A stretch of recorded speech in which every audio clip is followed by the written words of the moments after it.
М. М.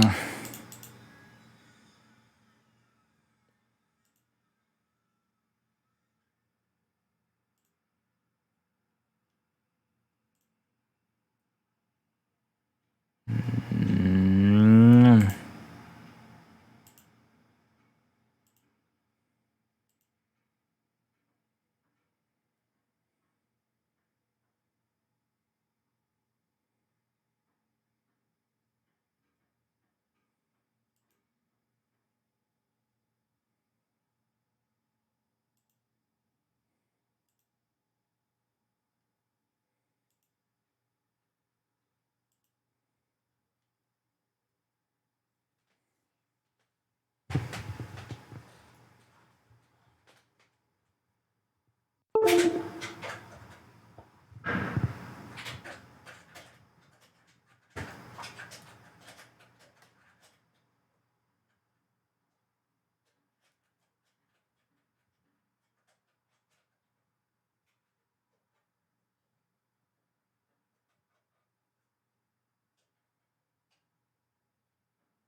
Блять, не то нахуй, блять.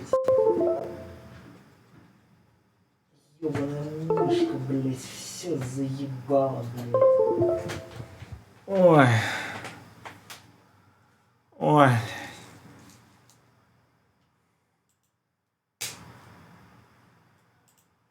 Ох. Ой, ой, ой, ой, ой.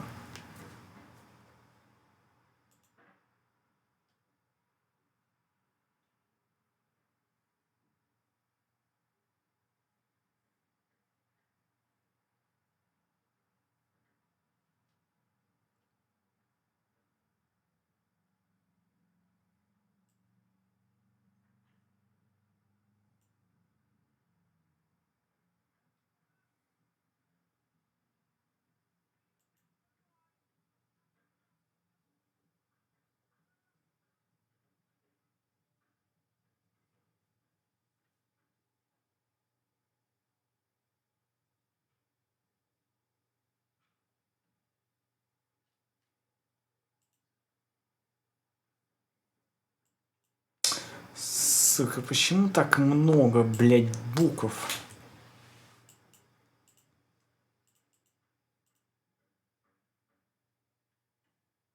Ну в пизду, на ютубе вообще смотреть не хочу, в пизду, блядь. Нахуй не надо, блядь.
Блять, ну пиздец, просто не заканчивается эта хуйня нахуй, блять.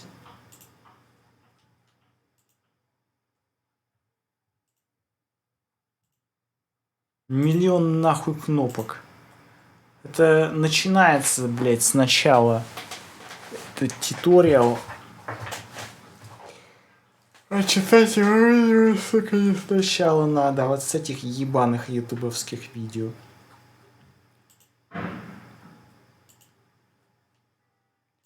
Потому что бесконечно просто это будет продолжаться.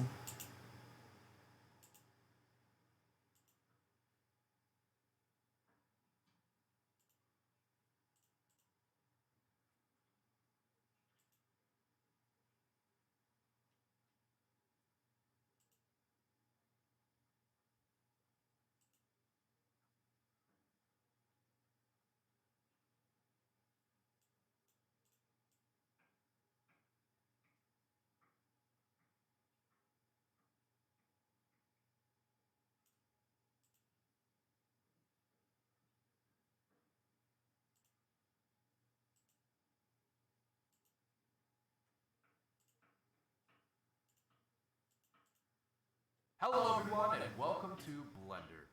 Blender is a fantastic open source software that is mostly known for its 3D animation and modeling capabilities. It's a very powerful software that's been used in feature films, games, TV series, and a bunch of other amazing projects such as the ones you see here. But it can also do much more than that. Video editing, compositing, painting, sculpting, visual effects, cloth simulation, particle simulation, fluid and smoke simulations, 3D printing, and as of recently, 2D animation and real-time rendering. So, if you want to learn about any of these, you've come to the right place. This video series will serve as an encyclopedia of sorts for the fundamentals of Blender. In the next few videos, I'll be going over certain topics that should be helpful for both beginners and veteran Blender users, especially with the recent update. So, I hope you find these videos helpful, and I'll see you all soon. So how do we navigate Blender? This may seem intimidating at first, but it's actually pretty simple. Let's start with the 3D viewport. The first thing you'll be curious about is how to select things. Simply left-click any object to select it, and left-click any space to deselect. You can also press A to select all, and Alt-A to deselect all. Some users may be interested in right-click select, which is arguably better for your health, so we made a separate video about that if you are curious.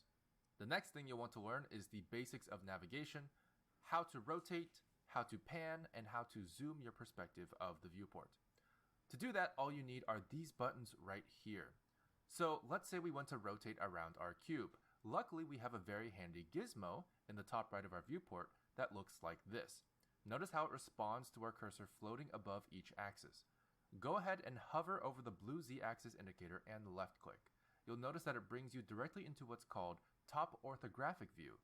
This can be done for any axis to snap to its corresponding perspective. However, if you instead click and drag the same gizmo, you'll find a much more flexible way of rotating your view of the world.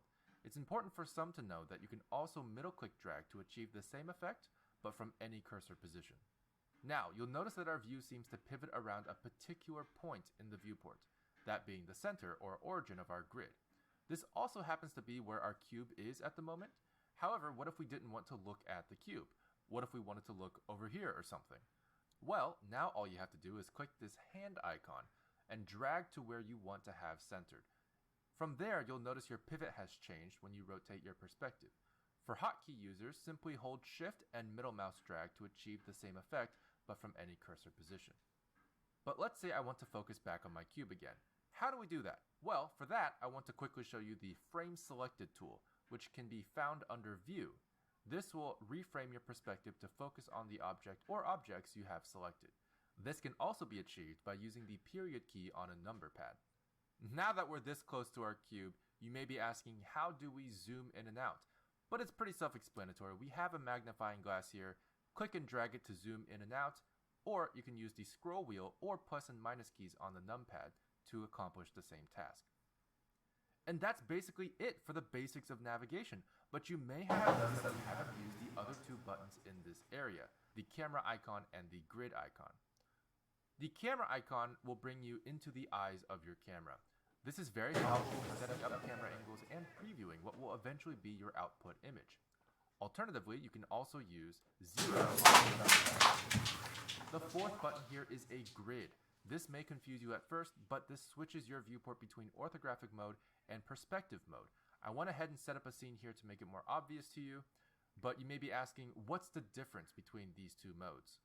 Well, perspective mode is a realistic view of the 3D objects in your scene, which takes into account how far away objects are from you into how it displays the object.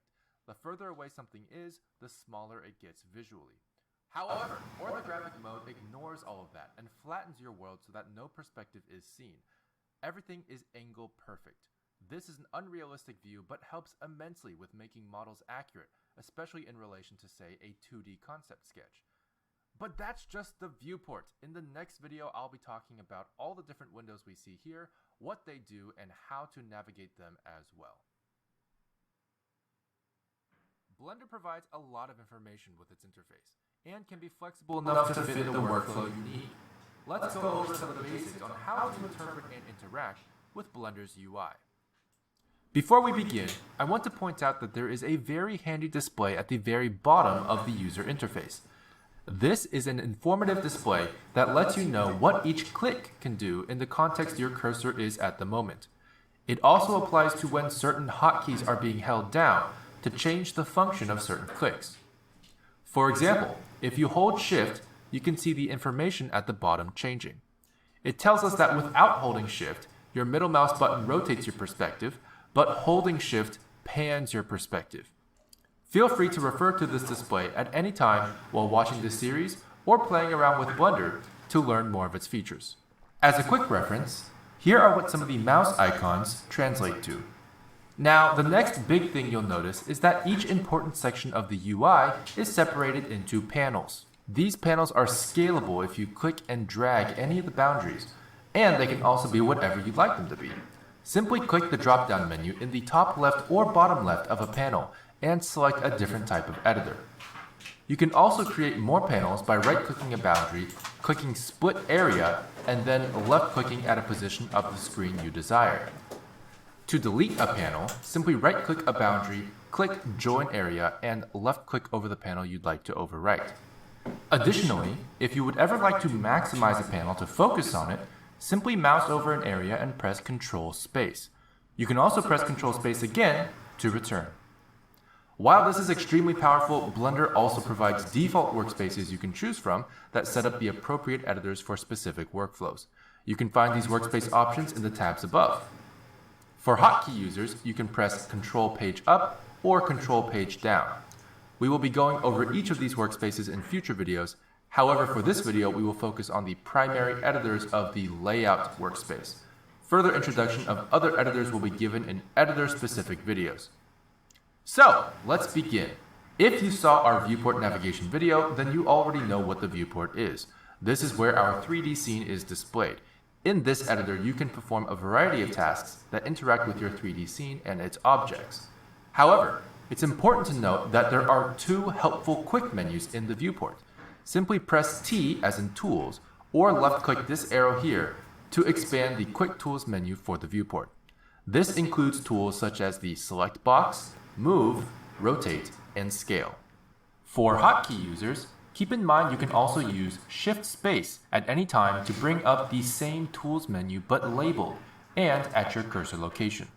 This works similarly to a pie menu in that you have the option to hold the Shift Space hotkey, move your cursor to the tool you want, and release the hotkey to select a tool. You can also press N as in number or left-click the arrow on the right to open additional quick settings, which include your item's transformation data, tool-specific settings, and other viewport options. You'll notice here there is an option for the 3D cursor. This is a very powerful tool which you can see right here. This red and white circle acts as the spawning point for any new objects and can be used as a reference for pivoting, which we'll go over in another video. To place it around your scene, simply hold Shift and right-click. To recenter the cursor, simply press Shift S and select Cursor to World Origin from the pie menu.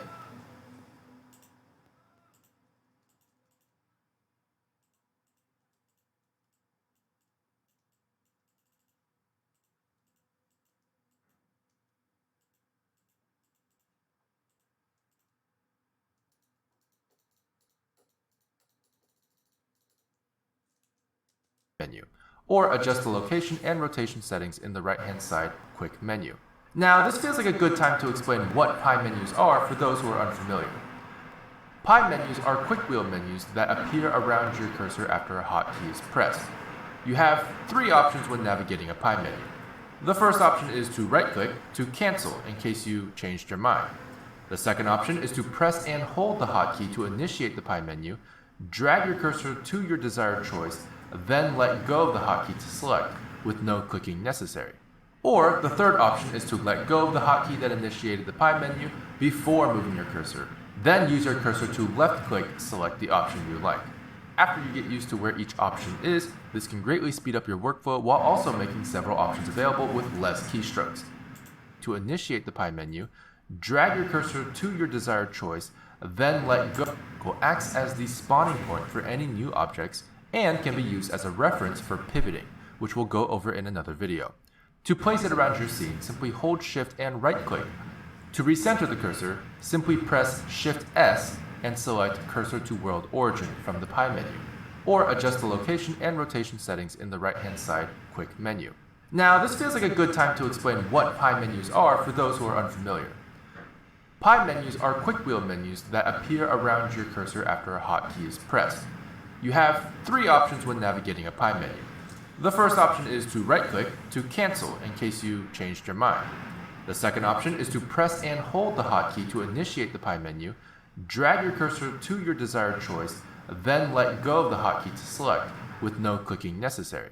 Or the third option is to let go of the hotkey that initiated the pie menu before moving your cursor, then use your cursor to left-click select the option you like. After you get used to where each option is, this can greatly speed up your workflow while also making several options available with less keystrokes.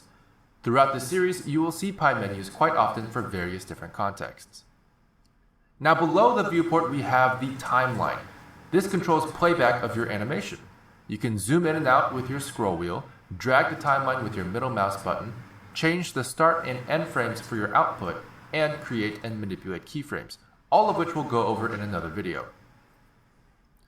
The Properties Editor contains several tabs vertically to display the properties of your scene, your current tool, and whatever object you have selected. To start at the top, this first tab represents the options your currently selected tool in the viewport may have. In this case, the Select Box tool gives you a few different selection options. The next few tabs, which you can see are separated by a small gap, contain your scene-specific properties. Just to clarify, your scene refers to your entire 3D scene. However, you can create more than one scene in a single Blender file by clicking up here. You can also select a scene from existing scenes using this drop-down. This back-facing camera icon is your Render tab.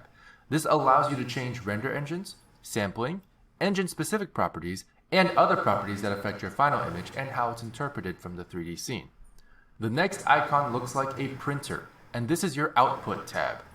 This is where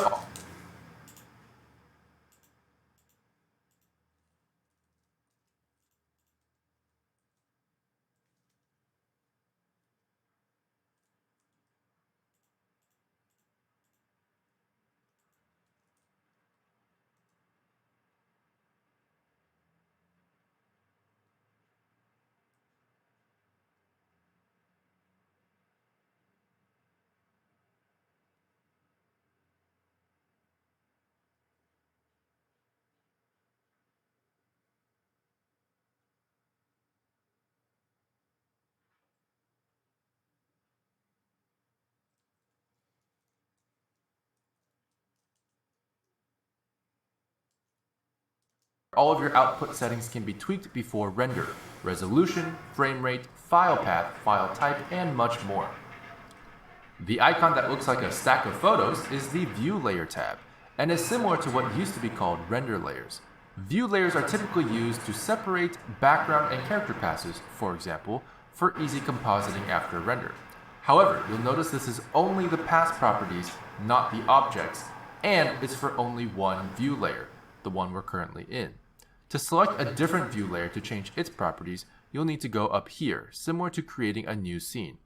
You can create and select existing view layers here. While we're on the topic, I'd like to point out what this panel above properties is for. In order to specify which collections of objects are rendered out in each view layer, you can check and uncheck collections here in what's called the outliner. I highly recommend using descriptive names for your collections and view layers by double-clicking them, but we will go over this in another video. Next, we have the General Scene tab. This has other miscellaneous scene properties that affect your scene, such as your active camera, your units, and rigid body settings. Finally, the globe icon is the final tab of this section and is called the World tab. This includes properties for the sky and air of your scene. In other words, the surface option for your world is the shader used for your sky or background color, while volume allows for volumetric lighting throughout the atmosphere of your scene as a whole, such as fog or mist. For the next section, the property tabs will be specific to the active object you have selected. So in this case, I will select the cube. Our first tab is the Object tab. This contains basic information such as location, rotation, and scale of the object. You can also specify parent-child relationships, which collections it belongs to, and visibility of the object. The next tab is a very important tab for Blender. Represented by a wrench icon, the Modifiers tab allows for powerful manipulation of objects using predefined modifiers. Simply select a modifier from the drop-down menu to add it to the stack below. You can use as many modifiers as you like and change the order or application of these modifications using these arrows. For example, the Subdivision Surface modifier and the Bevel modifier. This next tab is the Particles tab. You can see the icon looks like an object shooting particles out from its main body. In here, you can create particle systems and add them to the object you have selected. Next is the Physics tab, which looks like an orbiting planet icon. This contains several different types of physics simulations and physics manipulators, including cloth, rigid body, smoke, fluid, collision, and force fields such as wind. The next icon looks like two objects wrapped together. This represents the Constraints tab. This tab is very similar to the Modifiers tab, but deals more so with relationships of the objects you have selected with other objects or values, rather than manipulating the object by itself. You can have an object copy the location of another object with the Copy Location constraint, stay above the ground with the Floor constraint, or point at another object with the Tracking constraints. The green triangle icon is for your object's mesh data. To explain what mesh data is, I can tell you that the reason why our cube is a cube is because of the mesh data. If I were to take this exact same object and change the mesh data, its shape would not be the same, but its object properties such as its location would remain the same. Here you can manipulate your vertex groups, also known as weight maps, your shape keys, also known as blend shapes, and your UV maps. Other geometry-specific settings belong here as well. And finally, we have our Material tab. This is represented by a material sphere icon and is where you control much of how your object is shaded during render. The material you choose here will affect how shiny your object is, what color it is, and how rough it may appear to be.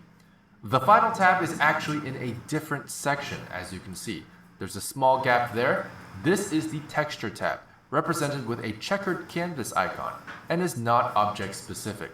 Textures exist as separate entities that can be referenced for a number of things, including the world, aka skybox, materials, or brushes. Because of this ubiquity, they are in a separate section. Before we move on, let's go ahead and left-click to select our lamp object. This is the dotted circular thing you see next to our cube. Once you have that selected, you'll have access to its lamp properties, which looks like a light bulb. This is where you can tweak its brightness, the radius of light, whether or not it casts shadows, and what type of lamp it is.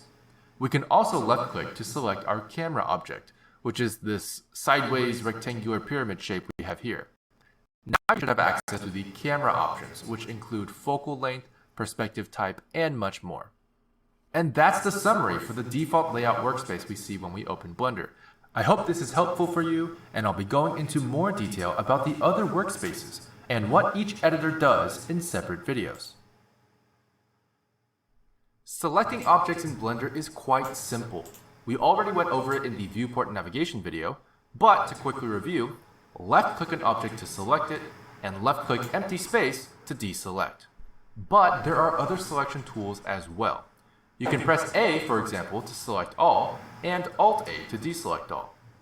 However, what if I want to select multiple objects, but not all of them. Well, for that there is the Select Box tool. This is turned on by default, and with it selected from the Quick Tools menu, you can left-click drag to select multiple objects at once. To deselect multiple objects at once, simply Control-click drag in the same way. You can also enable the Box Select tool with the B hotkey, but in that mode you'll be using middle-click drag to deselect objects.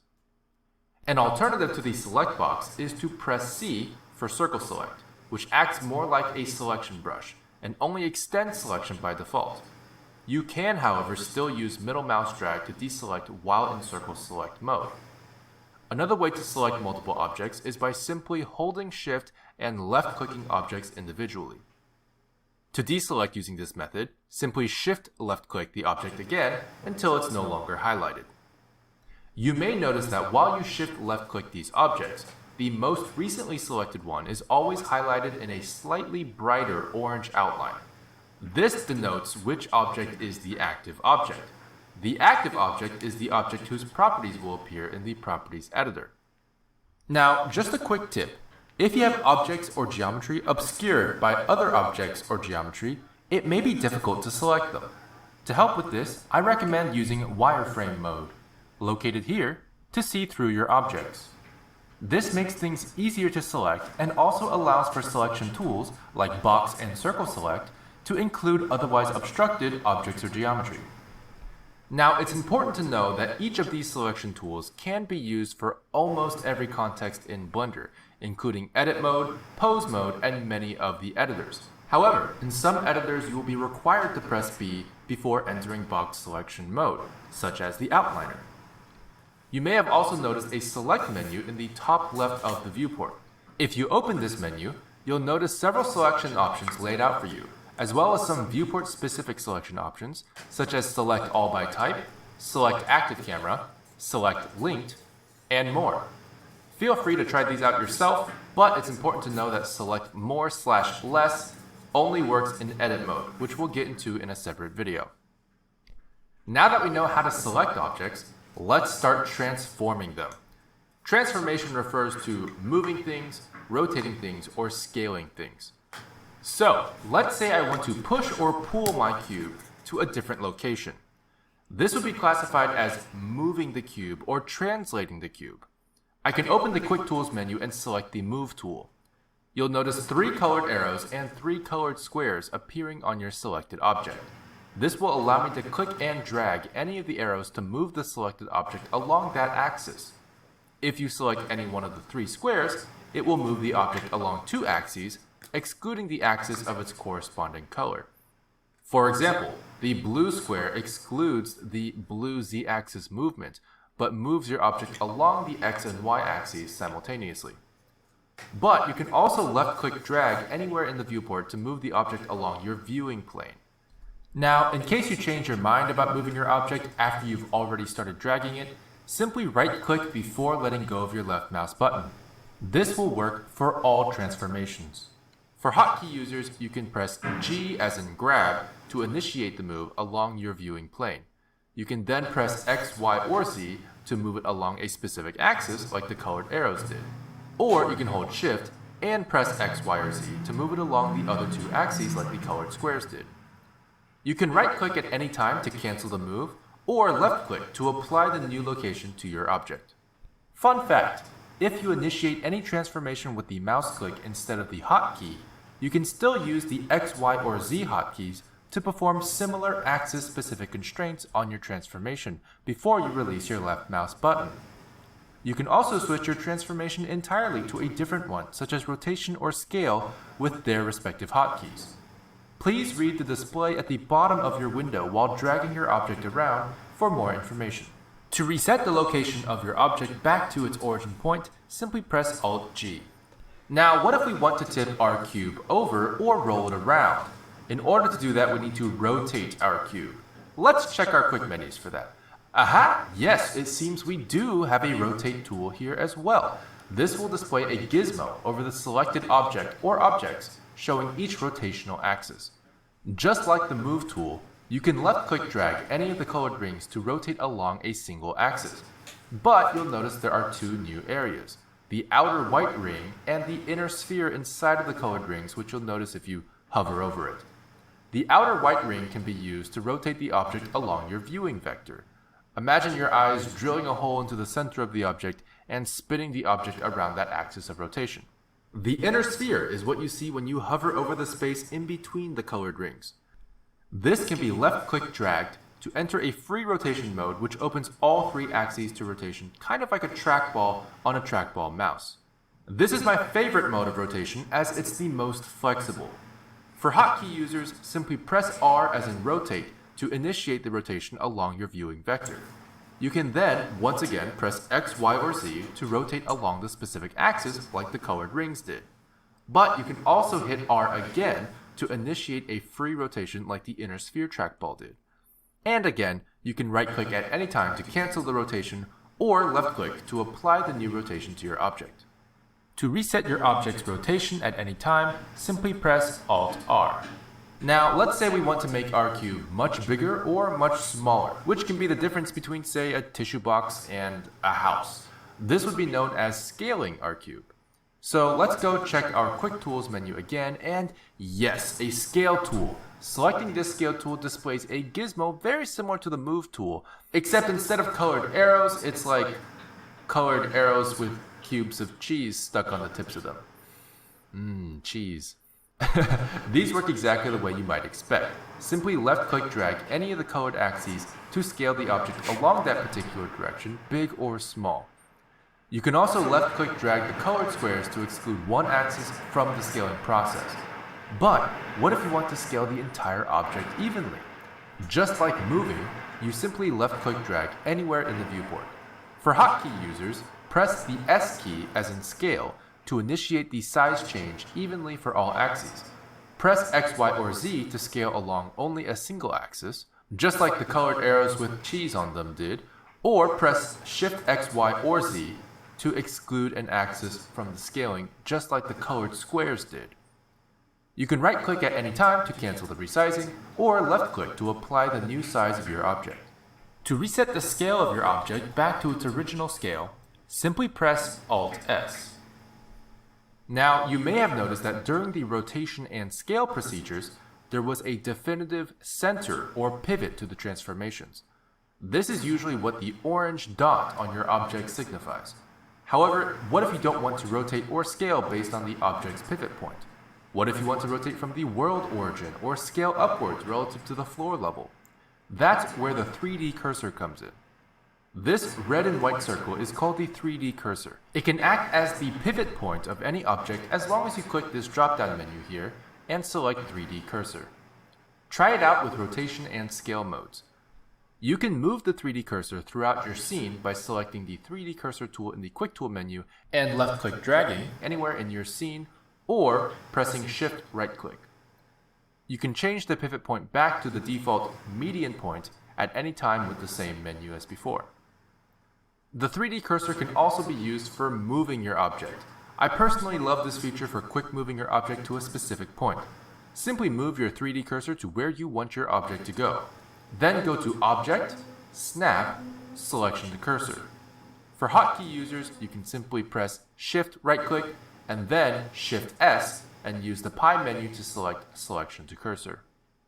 Just a friendly reminder, if you ever need to recenter your 3D cursor, Cursor to World Origin is also in the same Snap menu. Okay, now let's say I've run into the issue where I've rotated my object, but now I can't move the object along its own upwards axis. I'm stuck moving directly up, and that's not helpful. Don't worry, all you have to do is change this drop-down menu up here from global to local. This will change all gizmos to display the object's local axes instead of the global axes for all transformations. For hotkey users, you can access local axes simply by pressing X, Y, or Z twice instead of once after initiating your transformation. Another helpful tip for transforming your object is to hold Shift when trying to be more accurate. Holding Shift while moving, rotating, or scaling your object will reduce the sensitivity of your cursor affecting the transformation values. In other words, it'll change slower as you move your cursor, giving you more nuanced control over the end result. In fact, holding Shift will achieve the same effect for cursor-dependent values in most other editors as well. For example, dragging a number along a slider. Alright, but what if I have a bunch of boxes that need to be perfectly aligned?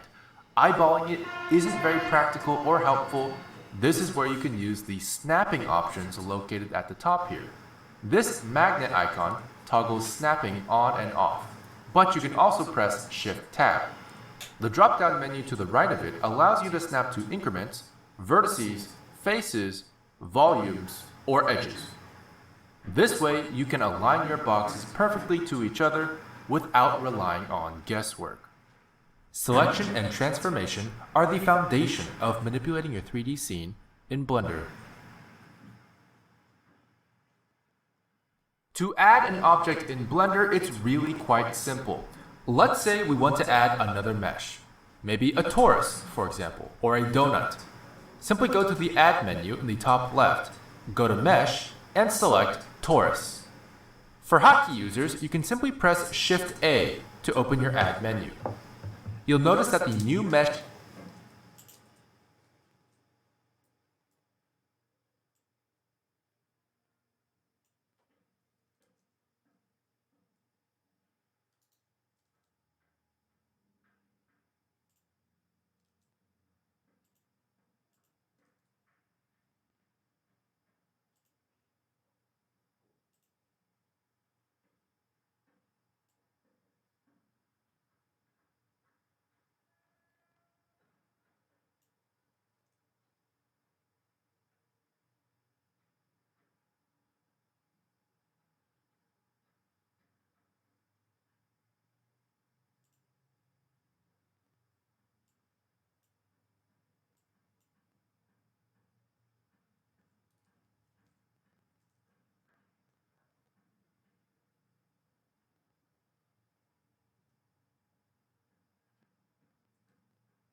spawns where the 3D cursor is.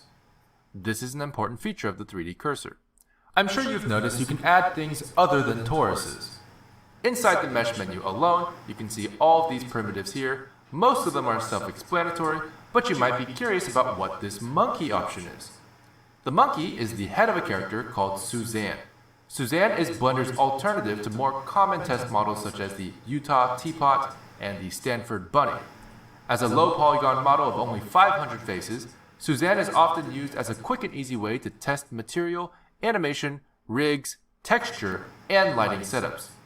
Fun fact, the largest Blender contest, which takes place at the Blender conference every year, gives out an award called the Suzanne Award. To delete an object, there are 3 ways to do it. Make sure you have the correct object or objects selected, then go to Object, Delete.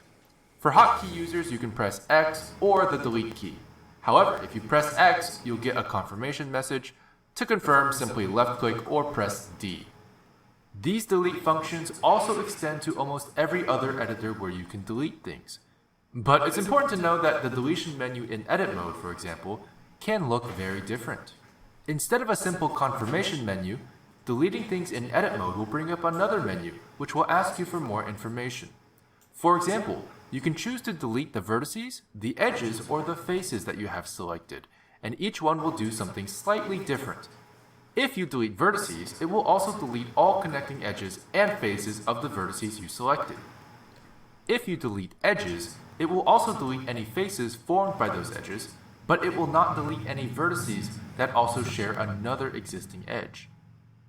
And if you delete faces, it will also delete all edges and vertices within your selection, but not delete any edges or vertices along the boundary of your selection. Deleting only edges and faces will leave your vertices intact throughout your selection, even if they are floating in mid-air. Deleting only faces will leave you all of your edges intact throughout your selection, even if they're floating in mid-air. Dissolve vertices, edges, and faces are operators that try to combine the geometry in a way to act like your selection never existed. It will not always work, but can be very handy for removing loop cuts or extra subdivisions.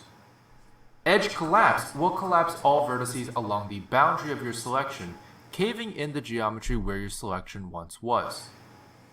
Edge loops will functionally do the opposite of a mesh extrusion. It will reduce your selection geometry down to the next edge loop available.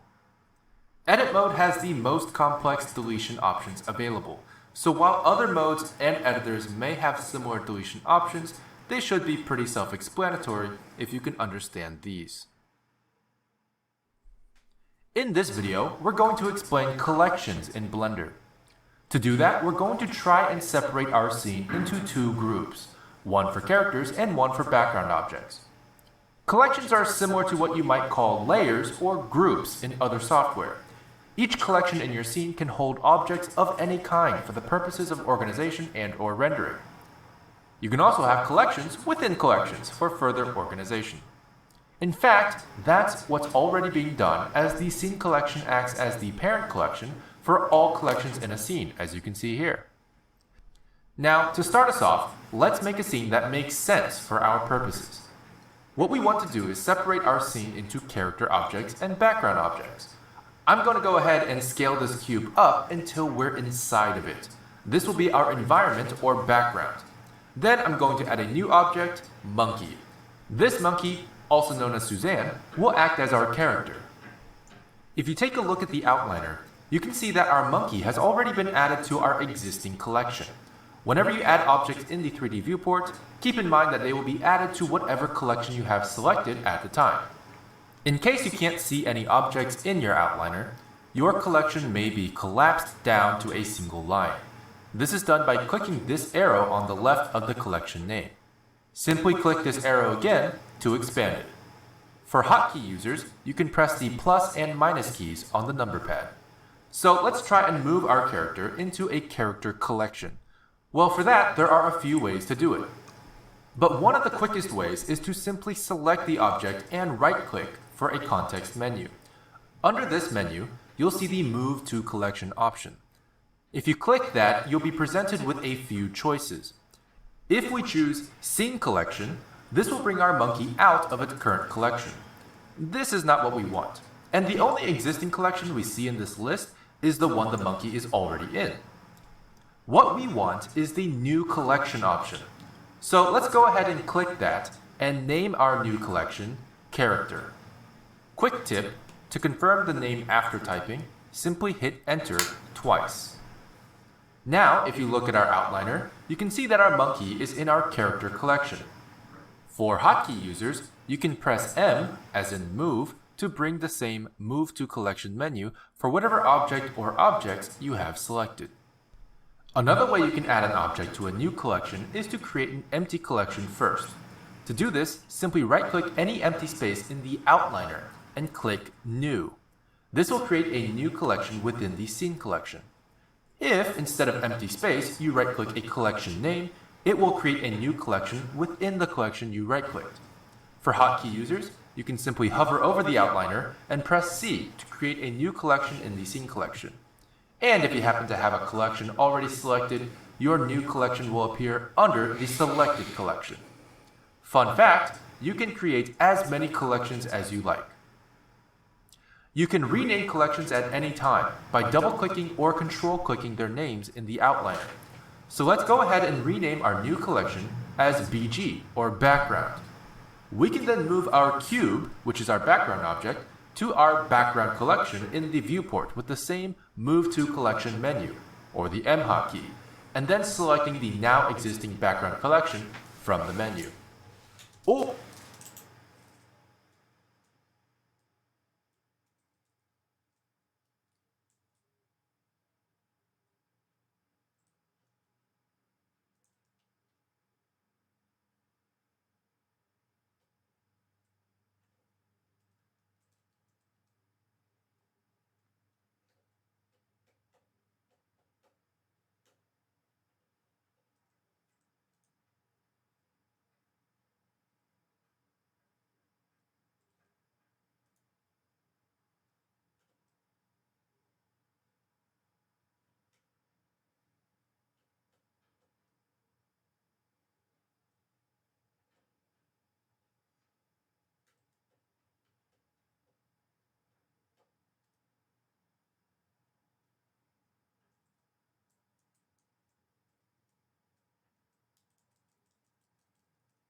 Or we can use the outliner and simply left-click drag the object to the background collection. Now that we have our character object and background object in their respective collections, you can check and uncheck each collection to toggle their visibility. This will turn them off during render as well for the view layer you have selected. To quickly show you how view layers work with collections, I will create a new view layer up here. As you can see, the checked or unchecked state of each collection is unique to each view layer. But what about our light and camera objects?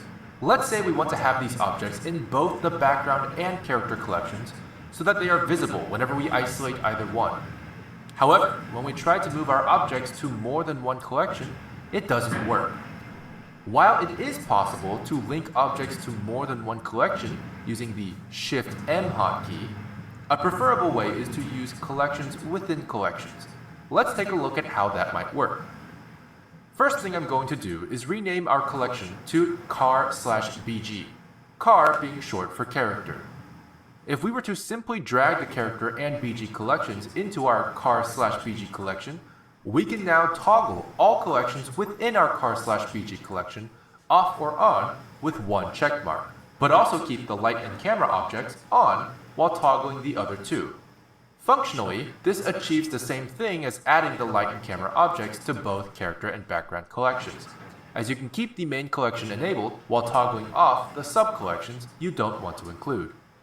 If you do happen to use Shift-M to link objects to multiple collections, however, it becomes a bit harder to keep track of, as there will be duplicates in your outliner even though they represent the same object.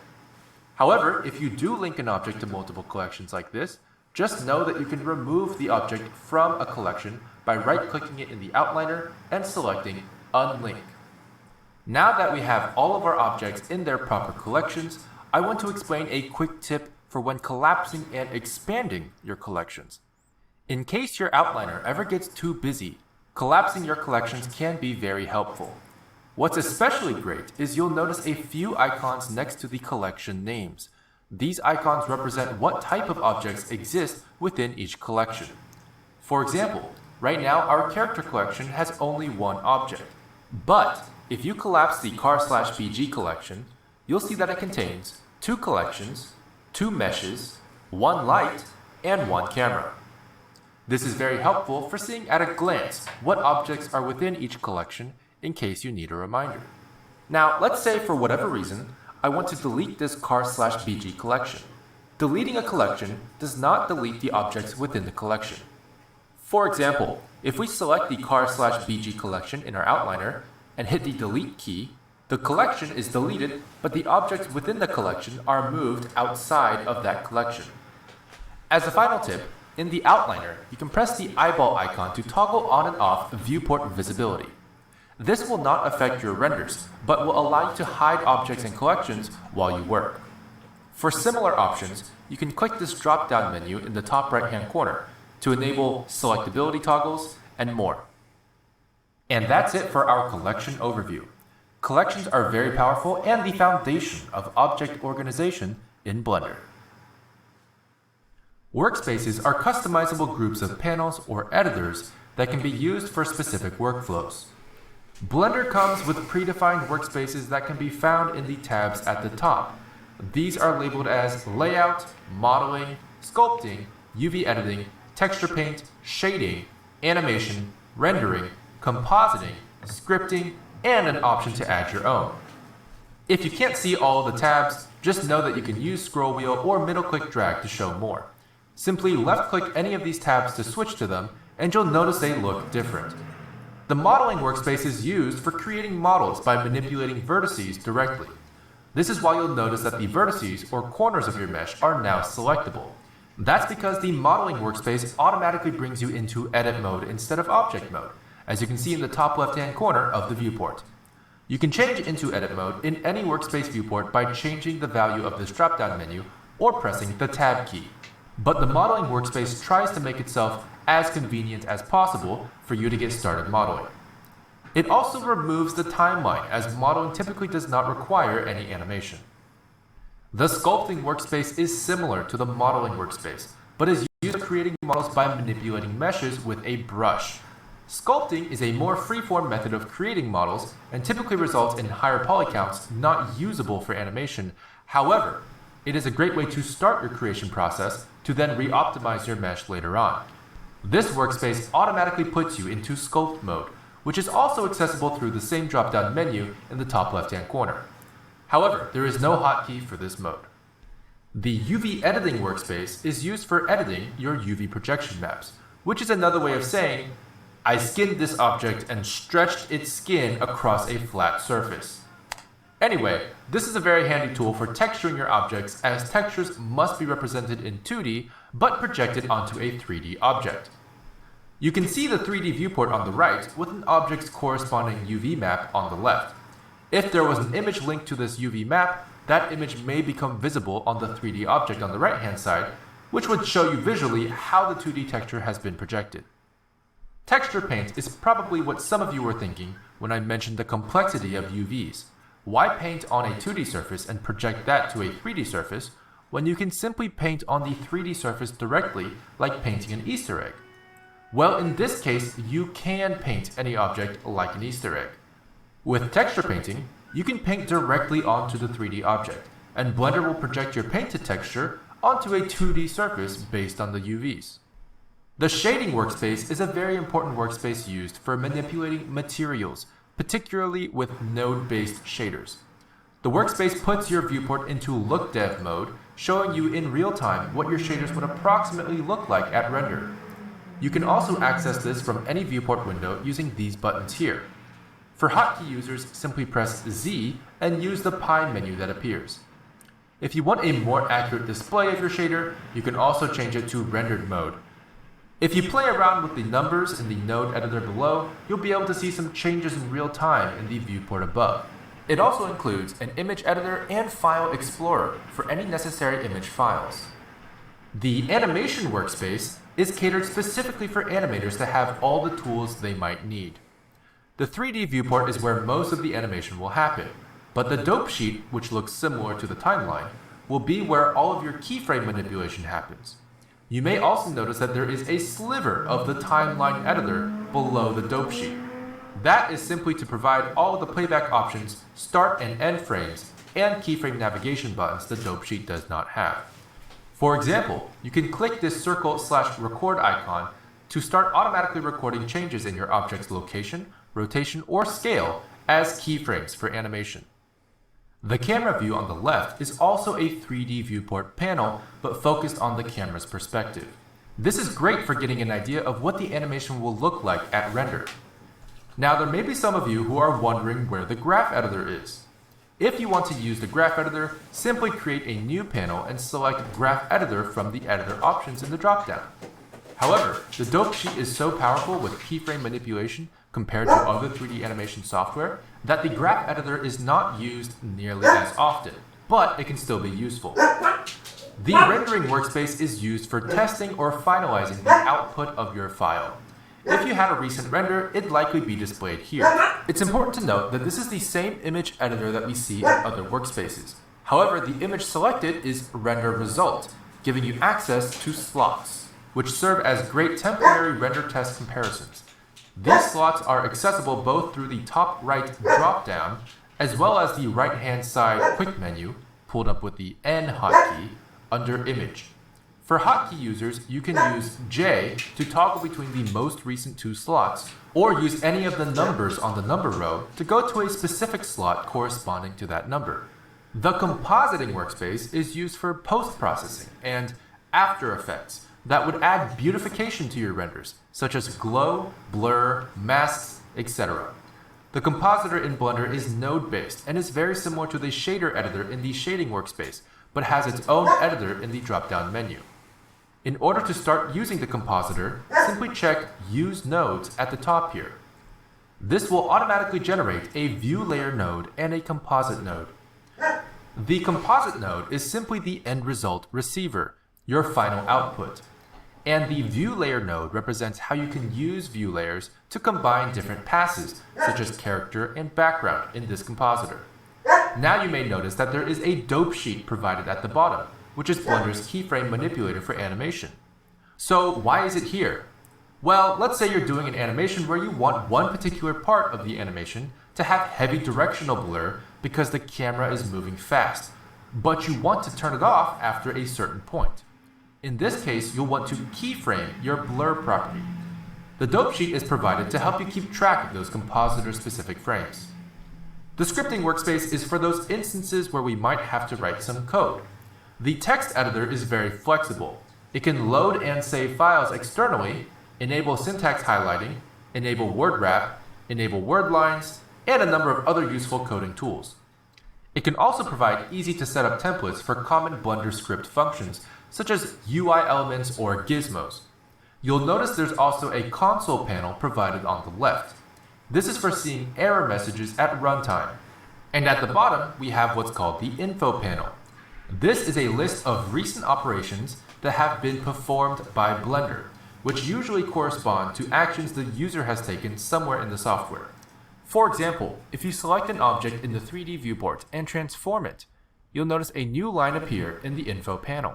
You can copy and paste these operations onto your text editor for reference on how to use certain functions. And finally, we have our Create New Workspace option. This will bring up a few options, but you'll notice many of them are grayed out. This is simply because they already exist in your tabs. However, you can select Duplicate Current, which is a great way to start customizing your own. Simply duplicate the workspace and double-click the tab to rename it to whatever you like. If you'd like to bring a certain workspace to the beginning of the list for easy access, you can right-click the tab and choose Reorder to Front. You can also remove workspaces from the list by right-clicking and selecting Delete. Keep in mind that if you delete a custom workspace, it will be lost forever. In order to save a custom workspace, I recommend setting up a custom startup file by opening up a new file, setting up your workspace, and then going to File, Defaults, Save Startup File. Your workspace will then be included in every new Blender file you create.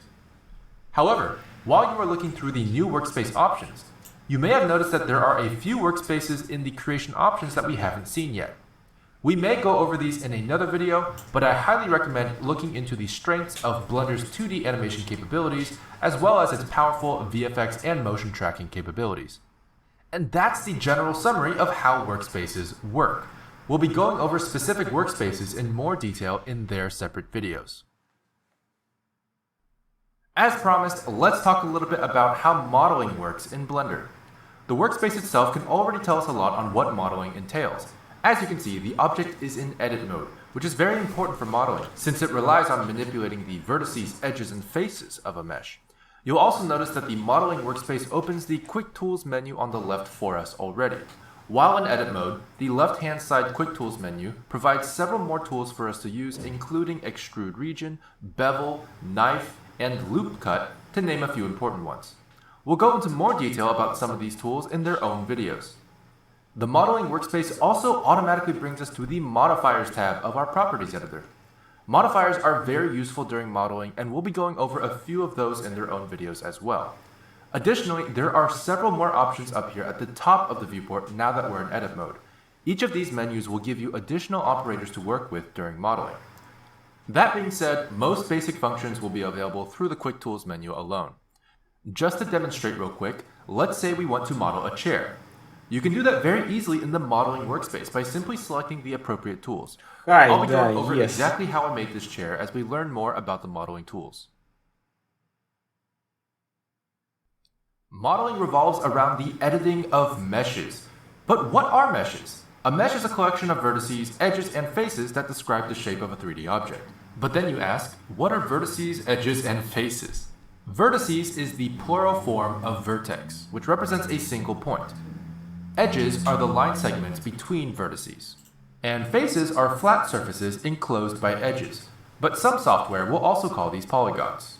You've probably heard the term polygons or polys when people refer to 3D models. If a model is made of polygons, it is a mesh. These are the building blocks of all. As promised, let's talk a little bit about how modeling works in Blender. The workspace itself can already tell us a lot on what modeling entails. As you can see, the object is in edit mode, which is very important for modeling, since it relies on manipulating the vertices, edges, and faces of a mesh. You'll also notice that the modeling workspace opens the Quick Tools menu on the left for us already. While in edit mode, the left-hand side Quick Tools menu provides several more tools for us to use, including Extrude Region, Bevel, Knife, and Блять, ну они рассказывают то, что я и так уже, блять, сам понял, нахуй, блять. На целый час. Хотя нихуя, кого я обманываю, я вон выбрать не могу.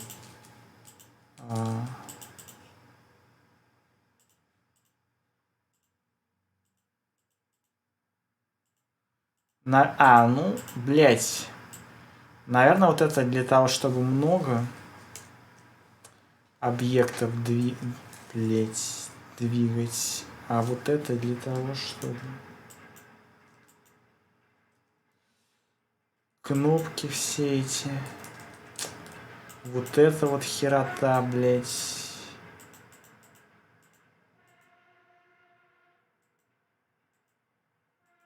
Unity. Unity не знаю. Я ее включал один раз, она мне не понравилась. Вот, я там ничего не понял и выключил. Я еще давно, когда вот хотел на какие-то движки, там какой-то 2D был движок, потом... Но он был проприетарный какой-то, блядь, там платить надо было. Потом Unity и Unreal Engine. И мне больше всего Unreal Engine. О, там как-то все сразу работало. И так, как надо.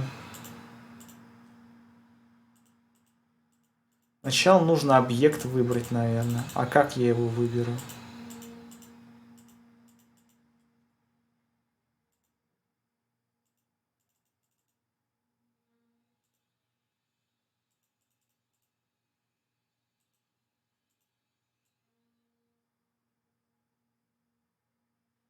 Он вот по оси двигается.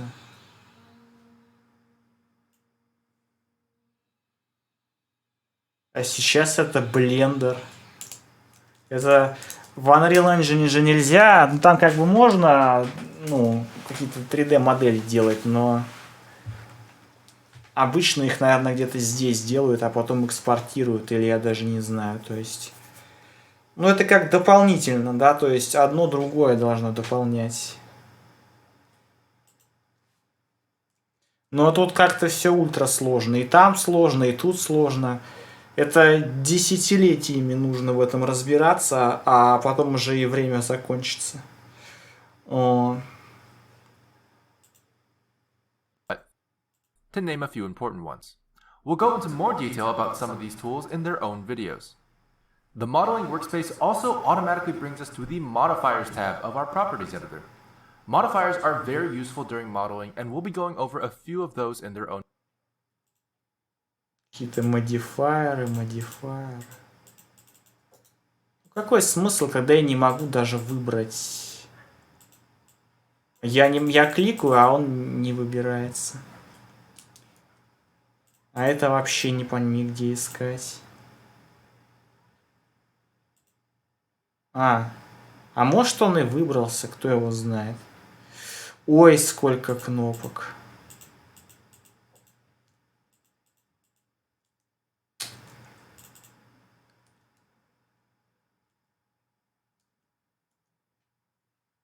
Не знаю, как я английский знаю. Наверное, не очень хорошо. Videos as well. Additionally, there are several more options up here at the top of the viewport. Такое тут видео, тут такой технический английский из одних и тех же слов состоит. Не особо сложный. That we're in edit mode. К тому же внятно разговаривает. Бывает там как бы вообще непонятно, что говорят, а тут как-то слова не проглатывают. Each of these menus will give you additional operators to work with during modeling. That being said, most basic functions will be available through the Quick Tools menu alone. Да еще здесь к тому же субтитры есть. Ну, YouTube сам субтитры делает. You can do that very easily in the modeling workspace by simply selecting the appropriate tools. I'll be going over exactly how I made this chair as we learn more about the modeling tools. Да, видео, я думал, я что-то пропустил интересное, а там просто 1 минута, типа, а теперь я вам расскажу о том, как моделировать, блядь. И, и вот это на минуту было растянуто. vertices, edges, and faces that describe the shape of a 3D object. But then you ask, what are vertices, edges, and faces? Vertices is the plural form of vertex, which represents a single point. Edges are the line segments between vertices. And faces are flat surfaces enclosed by edges. Игры, конечно. Я запустил 1,5 года назад, там 2 куба добавил на это самое. Ну, 2 куба добавил, как бы, и все. Ну и там же есть какие-то дефолтные ресурсы, которые... Ой. Дефолтные ресурсы какие-то. Вот и все. А игры это слишком сложно. Я вообще-то хотел, чтобы у меня персонаж бегал Я хотел, чтобы, сука, вот этот персонаж бегал с пистолетом. Вот. И получилось, что... Чтобы сделать пистолет, нужно сделать анимацию. Чтобы сделать анимацию, нужно, наверное, вот этот блендер сначала узнать. То есть, вот я сижу и пытаюсь понять, что там происходит. Но это займет столько времени, что... Этот пистолет где-то был, конечно. Как может быть игра без пистолета? Он как бы есть, но отдельно. На Unity 2D Mine. Ну, это все, это дефолтные ресурсы. Это же... Манекен, он дефолтно идет в движке. Вот эти шары тоже. Пистолеты тоже. Беготня, это тоже анимация есть. То есть мне нужно только мышкой перетащить его в это самое. Тут мною не сделано ничего абсолютно. Трава, вот она тоже из базового комплекта идет. Ну вот дом только я не знаю. Ну дом это я не знаю. То есть за такую архитектуру много не заплатят. Ну еще вот это HDR, вот как в том же блендере, такая HDR это стоит, плашка. Как в Half-Life первый. Вот. Но это тоже не я ее фотографировал, и она там просто была в комплекте, шла вместе со всем. Там еще осень какая-то шла. Вот. А если делать самому, ну это тяжело. Это займет века. Я вот забраться наверх не могу. Это же, по-моему, старая версия.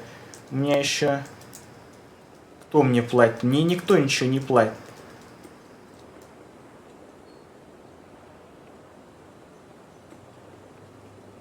О. А здесь заперто, да, нам. Это старое. Я вообще говорил, что нужно как бы не просто на Твиче сидеть, а типа игру-то выложить, чтобы скачать можно было. Ну, не игра, это просто какая-то демо-сцена неудачная, но нужно их выкладывать, чтобы типа, блядь, ну не знаю, был какой-то стимул их допиливать, что ли. Надо как-то так упасть, чтобы упасть в окно, а не, блядь. Вот такая вот беготня, это ходьба, блядь. Там, в общем, ничего интересного нет, там просто этаж один.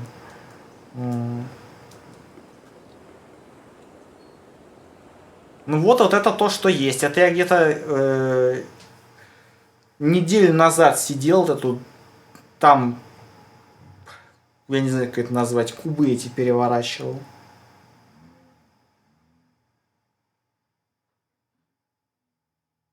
Много игр на анрил энжин.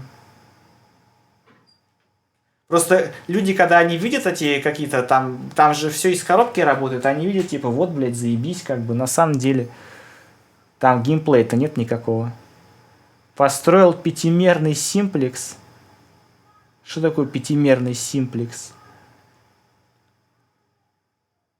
Я вчера, кстати, о чем я говорил? Я вчера вот, у нас же вебки нет, да? Вот. Ездили на Савеловский рынок, опять вот приехала наша Вот это вот устройство. И, как вы уже понимаете...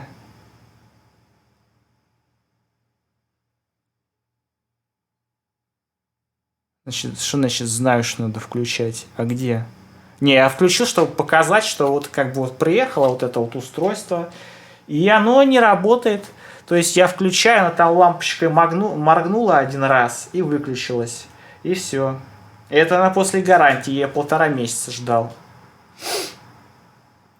Ну вот, как бы, я не знаю, то есть не будет у нас 7 нанометров компа. Я не знаю, что из этого. Ну, осталось как последнее. Завтра поеду на электрозаводскую прошивальщику. Так они, а как они не починили? Они же не могли не починить. Она же приехала, типа, блядь, она же не сломанная должна была приехать. К тому же это не та же, у нее другой серийный номер. А нахуя они будут мне прислать другую серийным номером, если она, блядь, не работает? Она должна, сука, была работать. Мне так достало это просто невозможно. Поеду завтра к прошивальщику. Вот. Он там что-нибудь порешит с этим. Может. Обновит BIOS за 500 рублей. Может, ну вообще шансы, конечно, малы, да, она просто не работает. Или проц не работает, или оперативка не работает. Я не знаю, а где я узнаю? То есть, как бы, покупать другую материнку, а я так посмотрел, а они, сука, все. Они все не поддерживают без обновления. Поддерживают без обновления только материнки на 5-м чипсете, которые стоят от 12К начинаются.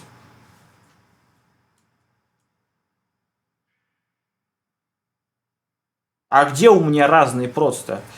У меня он один. Если у меня был бы другой, я бы всунул и понял, что она не работает или работает. Если бы была бы старая версия, но так у меня его нет. И оперативка тоже одна.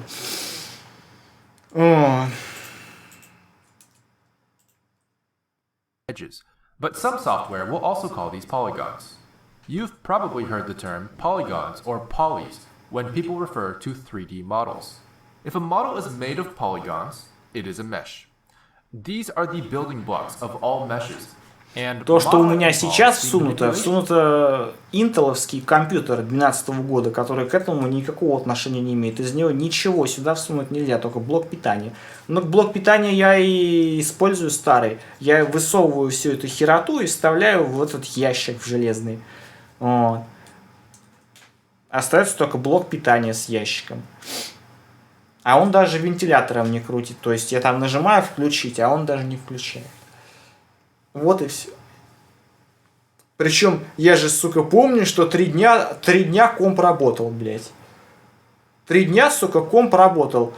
И у меня даже видосики сохранили. Я там все поудалял, но как я же, типа, блядь, настраивал стрим и...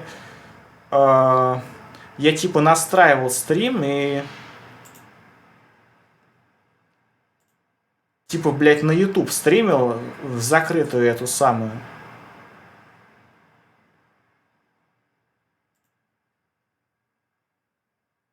Вот сначала она с лагами работала. Потом я сказал, что я типа сделал так, что...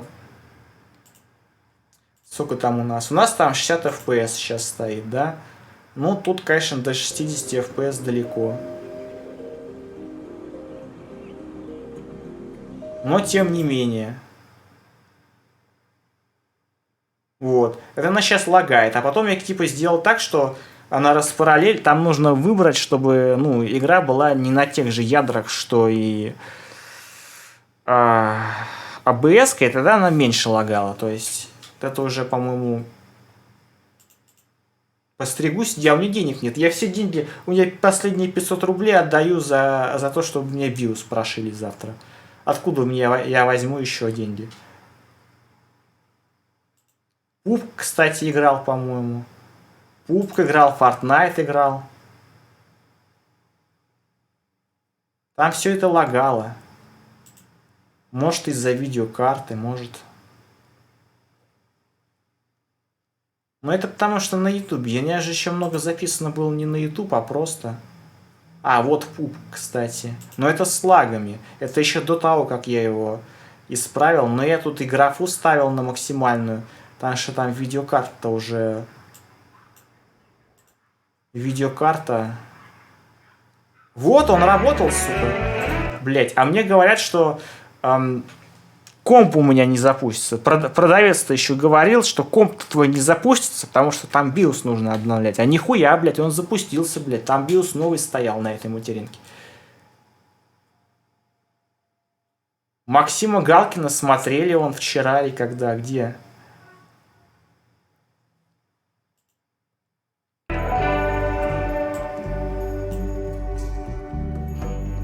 Я думаю, я не могу включать, потому что...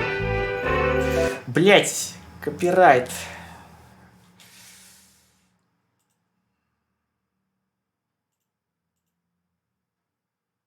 Ну, там оно из-за видеокарты лагал. Но это, если учесть, что 60 FPS, блять, Full HD, то... И главное, это же не квиксинг. Это не ебучий квиксинг, блять. Это нормальный. Это даже, может, даже не какой-то там медленный, не very fast, а slow пресет, например, да, или medium. Вот. Никаких пикселей нету. Лаги есть, а пикселей нету, как бы. Траву показывает. Но это все, что осталось. 7 нанометров компа.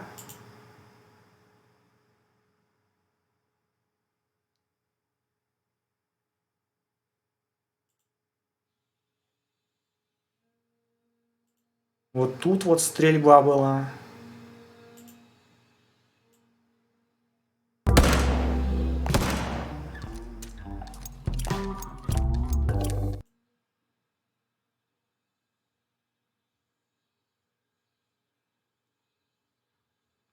Не дострелили, правда, до куда надо, но что поделать.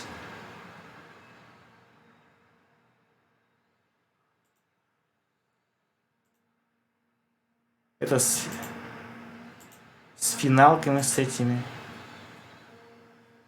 Тоже там все на самом деле без настройки, я говорю, тоже ничего не работает. Но я настраивал, вот я почти настроил, осталась только вишенка на торте. Там же уже была эта самая разгон-то на 4400, был уже разгон, но нужно было еще подразогнать немножечко, чтобы циферка красивая была, там не 4.41, а 4.444. Но я типа, блядь, перезагрузил, и все.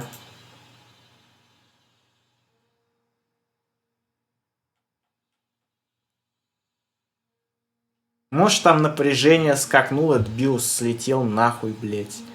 Я еще перепрошивал сам его тоже, блядь, на последнюю версию новую. Очень зря, видимо. Ну, он бы и работал себе, лучше бы не трогал. Ну, на этом и все, как бы. Of these building blocks to create a 3D mesh. So, how do we create meshes? Well, we already have our cube here, which is a mesh, but let's try... Там еще, конечно, были видосики, блядь, сняты. Типа, блядь, но они все вот тут на SSD. А SSD этот некуда вставить.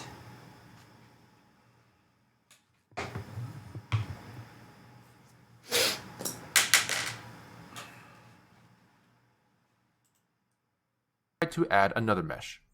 If we go into the Add menu we had used before to add objects, you'll notice that it looks a little bit different. Because we're in edit mode, Blender only allows us to add mesh shapes. These are the same options that belong to the mesh category in the Object Add menu. Let's go ahead and add a UV sphere. Right now, it's a bit hidden within our cube, so I'm just going to go ahead and hit G to move it out. Как ты сделаешь пятимерный? У тебя, блядь, так, вон трехмерного нихуя нет. У тебя двумерный экран, и на нем трехмерная картинка, блядь. Какая-то, и то это, типа, блядь, абстракция, нахуй, блядь. Картинка-то, нахуй, тут нихуя 3D нет, вон, блядь. Это же не голограмма, это просто, блядь, какой-то это самое. Ну вот,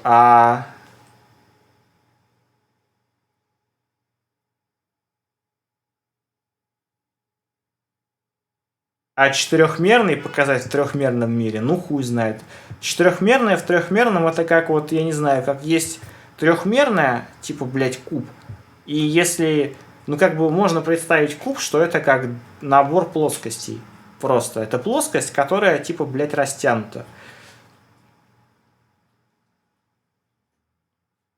Вот. А четырехмерный куб это типа как набор кубов. Вот и все. Одинаковых причем абсолютно.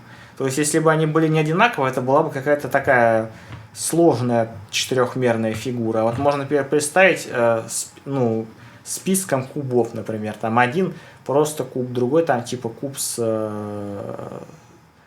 какой-то деформацией, там третий еще, блядь, и последний там типа, блядь, какая-то херобора, блядь. Ну, и там такая, типа, аппроксимация должна быть, то есть это же не просто набор, а они, типа, там, блядь, ну, их бесконечное количество просто. Ну, вот это и есть четырехмерный объект. А четырехмерный куб, этот тессеракт, это просто, блядь, тот же куб, только их дохуя, как бы, вот и все. Я не знаю, насколько это еще можно проще объяснить. А пятимерная это то же самое. Берем четырехмерную какую-то вот эту хуйню и делаем ее набор, нахуй, блядь. Набор ее, блядь, хуящим. Наверное, как-то так это работает. Ничего в этом нет. As you can see, this И очень неудобно это будет показывать. И как ты его покажешь на 3D экране? Смысл какой в этом будет? UV sphere is made of vertices, edges, and faces, and so it is a mesh. It should be noted, however, that adding meshes in this way will add the mesh shape to the original cube object's mesh.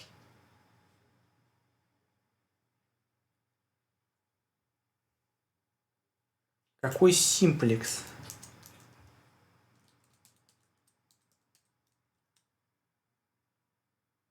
Симплекс – геометрическая фигура, являющаяся n-мерным обобщением треугольника. Но это треугольник какой-то, блядь.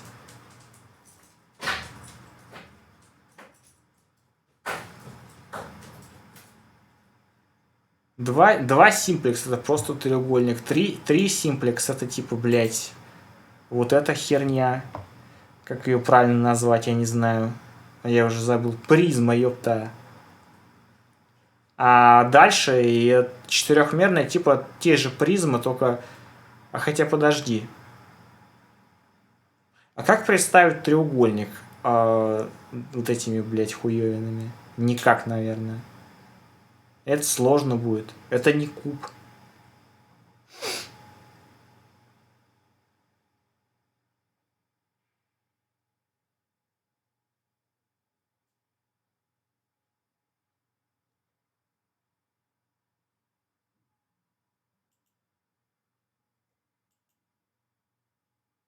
Здесь какое-то преобразование. Это все какая-то математическая хуйня. Я в этом не разбираюсь.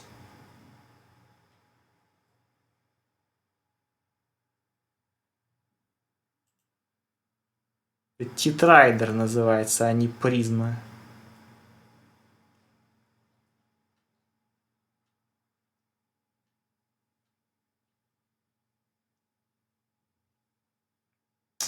Ой, блядь. Вот кто вот напридумал вот эти каракули ебаные, я вот понять не могу.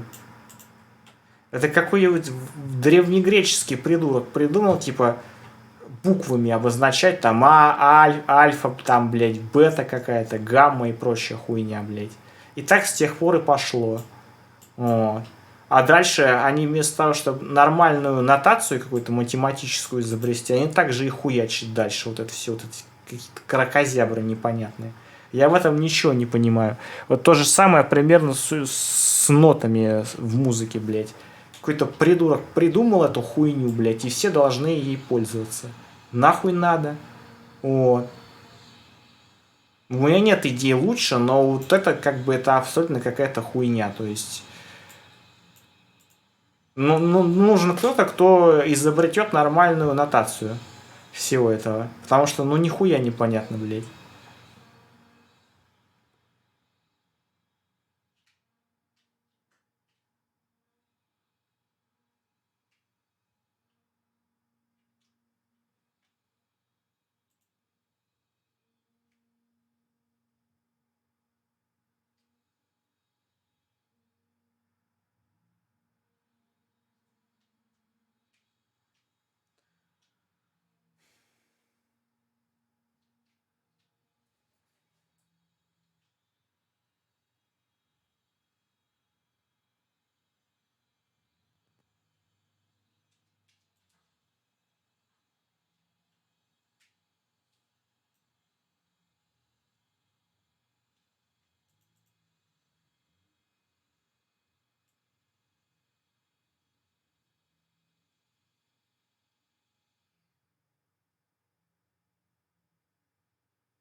По-английски обычно больше написано.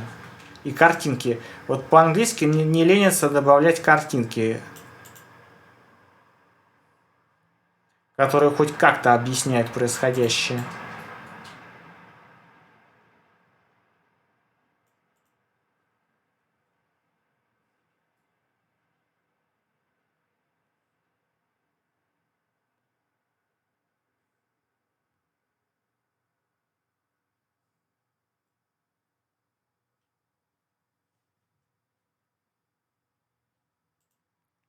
Ой.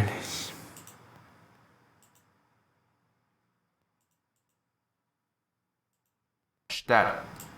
If you toggle back to object mode, you'll notice that both the sphere and the cube are considered as a single object. If you want to add a separate sphere object, you're going to want to use the Object Add menu instead. You can do this by going into Object Mode in the top left. Then go to the Add menu, go to Mesh, and select UV Sphere from there. We will go into the differences between Object and Edit Mode in a separate video. Now that you're able to create meshes, it's time to learn how to start editing them. Object Mode is the default mode of Blender and is helpful for manipulating objects as a whole. Objects can be moved around and animated throughout the scene. However, what this object looks like is determined by its mesh data. And mesh data can be edited through Edit Mode. Edit Mode is the default mode of the modeling workspace, but you can also access it by simply changing this drop-down menu here in the top left-hand corner. For hotkey users, you can press Tab to toggle between Edit and Object Mode. While in Edit Mode, you will be able to manipulate vertices, edges, and faces to change the shape of your mesh. Once finished, you'll be able to toggle back into Object Mode to move the object as a whole once again. It's helpful to know that your Edit Mode history and the action of toggling into Edit Mode all count as a step in your undo history. Therefore, after you finish an edit and go back into Object Mode, undoing your steps will correctly bring you back into Edit Mode with all of your Edit Mode history intact as well. For example, I'm just going to change this cube into a random shape by selecting one or multiple vertices and using the transformation tools to move, rotate, or scale the vertices around. Then we'll toggle back into Object Mode with Tab. Just to top things off, let's rotate our cube to add an action in Object Mode as well. Now let's say I changed my mind about something and want to go back in my undo history. Simply hit Ctrl-Z to undo, and you'll see that... Какая 3D штука? Блендер, что ли? Ну, я уже должен третий раз говорить одно и то же. В Unreal Engine в этом, вот здесь, вот вся вот эта хуета ограничивается. Я не знаю, зачем он на эти рибли. Только хочет показать, что и там можно растянуть. Ограничивается тем, что я могу какой-то цилиндр поставить на землю. И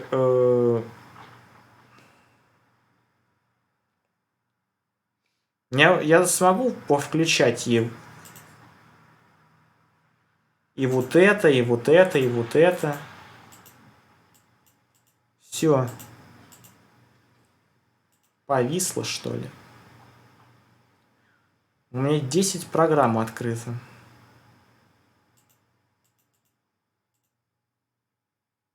В общем, в Unreal Engine является и игровым редактором, а он не является редактором 3D моделей. А Blender как раз является редактором 3D моделей, каких-то, может, анимаций даже и прочего. Аккаунт Steam для Доты. Ну. Для Доты. Почему я пирачу игры? Как мне аккаунт Steam поможет пиратить игры? Мы тут Доту-то играли, там же есть под это самое описание. Доту я вчера играл. Или позавчера 6 часов отстримил. Где...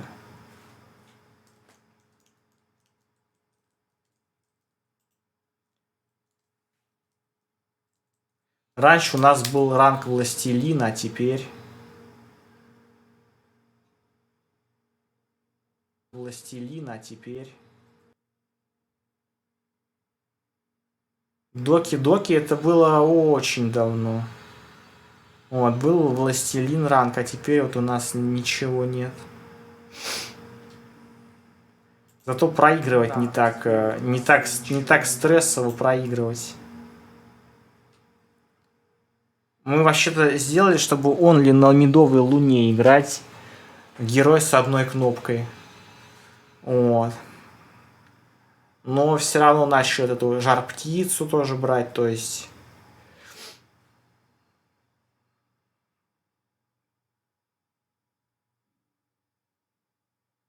Ну, так время быстро летит. У нас все стрима должны вот здесь и быть. А доки-доки у нас было, наверное, очень давно.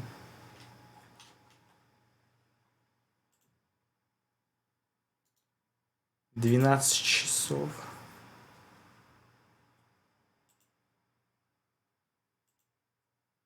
Это было 25 февраля 2018 года.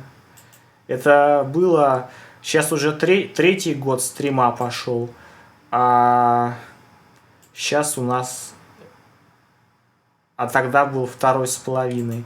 Стример еще он молодой был, красивый. А сейчас, блядь, никуда не годится уже все. Уже пора на пенсию уходить.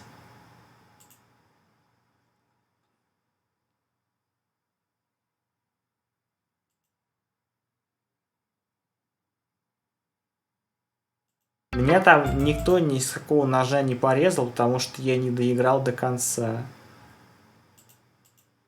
Я за 12 часов прошел, наверное, только половину в лучшем случае. Потому что я там зачитывал всю эту хуйню. Донатов мне, блядь, не было никаких. Вот. Еще очень красиво раньше было такими клингонскими цифрами сделано количество подписчиков, зрителей, блядь. Но потом мы это название стрима тоже так красиво, блядь. Вебка такая была, типа, блядь. И с таким замылением, с таким по краям. Такая деформация, нахуй. И еще было вот это, типа, блядь... зеленая хуйня, типа, блядь, как хромакей, в общем, блядь, да? Такое необычное использование хромакея, но тем не менее. А потом все пошло по пизде. Ну а зачем играть, если не читать? Это игра, типа, блядь, из текста состоит. Нахуй и не играть, если не читать, блядь. Там же сюжет ничего не происходит. Она должна какую-то атмосферу, блядь, давать. Но никто, блядь, никто не оценил, нахуй, блядь.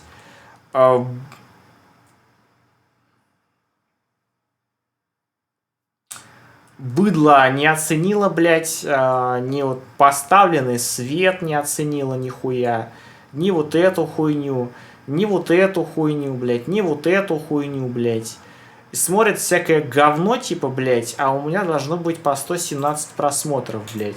Не оценила ни красивое название, блядь, с эмоджи смайликами, блядь. Ни абсолютно охуительно все оформлено, блядь. Нихуя.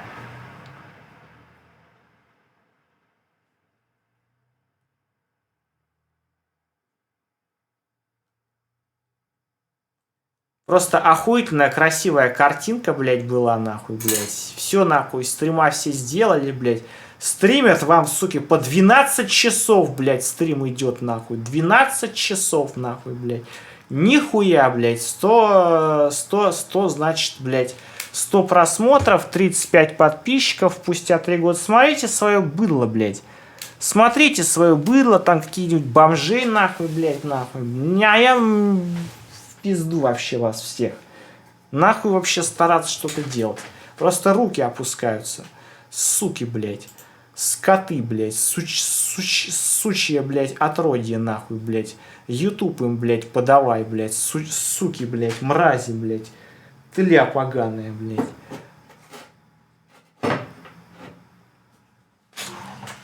Все им, суки, сделали. Нет, не хочу. Смотри, нормальный стрим, блядь. Нет, не хочу. Хочу смотреть говно.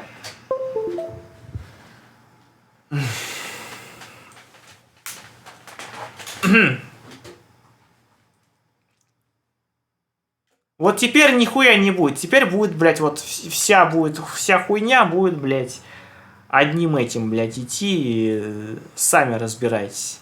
Не будет ни красивого чата, ни букв, блядь, не будет. Ничего нахуй не будет, блядь. Вот. Просто потому, что я устал.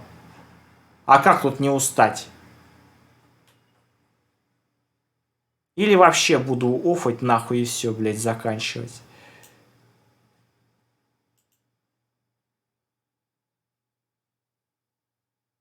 Я тунеядец? Вот я вам 12 часов, суки, отстримил, и что я, блядь, получил после этого? Только одни оскорбления. И то один человек, блядь, пишет одни, сука, оскорбления. И с таким отношением идите нахуй, блядь. Вот и все. Суки, блядь.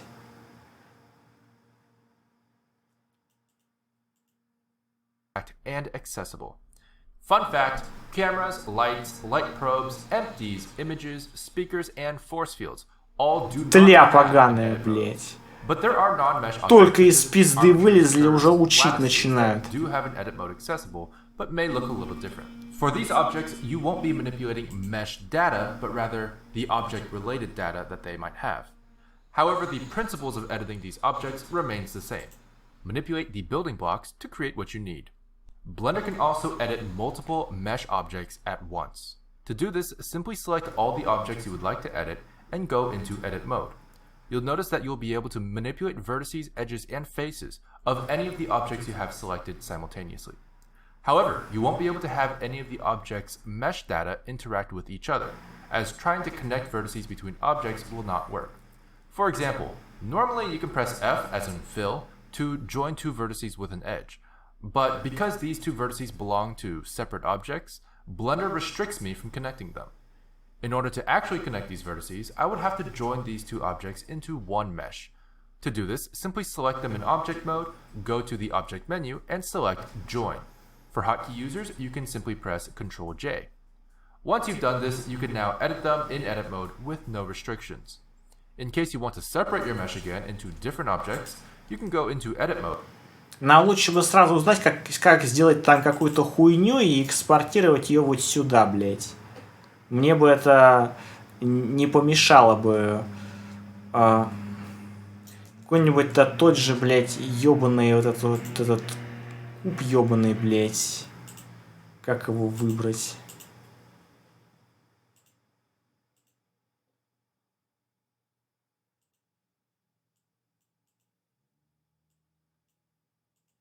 Нихуя не работает все это. Блядь, ну нихуя не работает.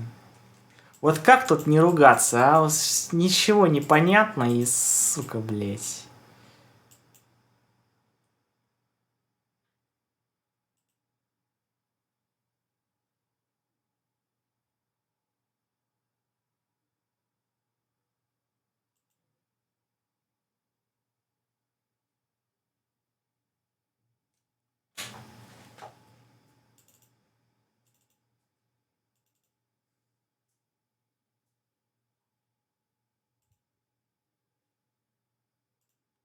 Самым дефолтным способом, наверное, не получится.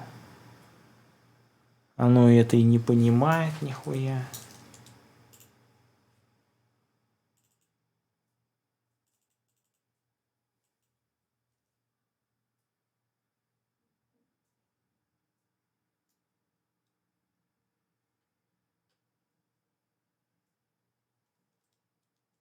Хотели просто, чтобы, сука, пистолет в руки можно было взять и стрелять начать. А в итоге одна тут как, блядь, как репка за бабку, бабка, блядь, за репку нахуй, блядь. И это никогда не закончится. Не стрелять не может, не в руки взять. А чтобы в руки взять, нужно, сука, анимацию сделать сначала. Теперь прицела нету.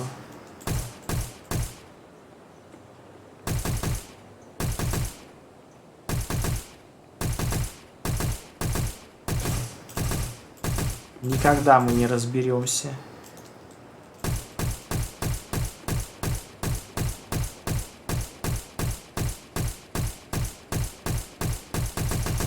Я не знаю, можно ли этого манекена в блендер экспортировать как-то, а оттуда экспортировать сюда. И анимацию там же поменять. Или ее можно где-то здесь поменять. Я даже не знаю, какая из этих миллионов кнопок за это отвечает.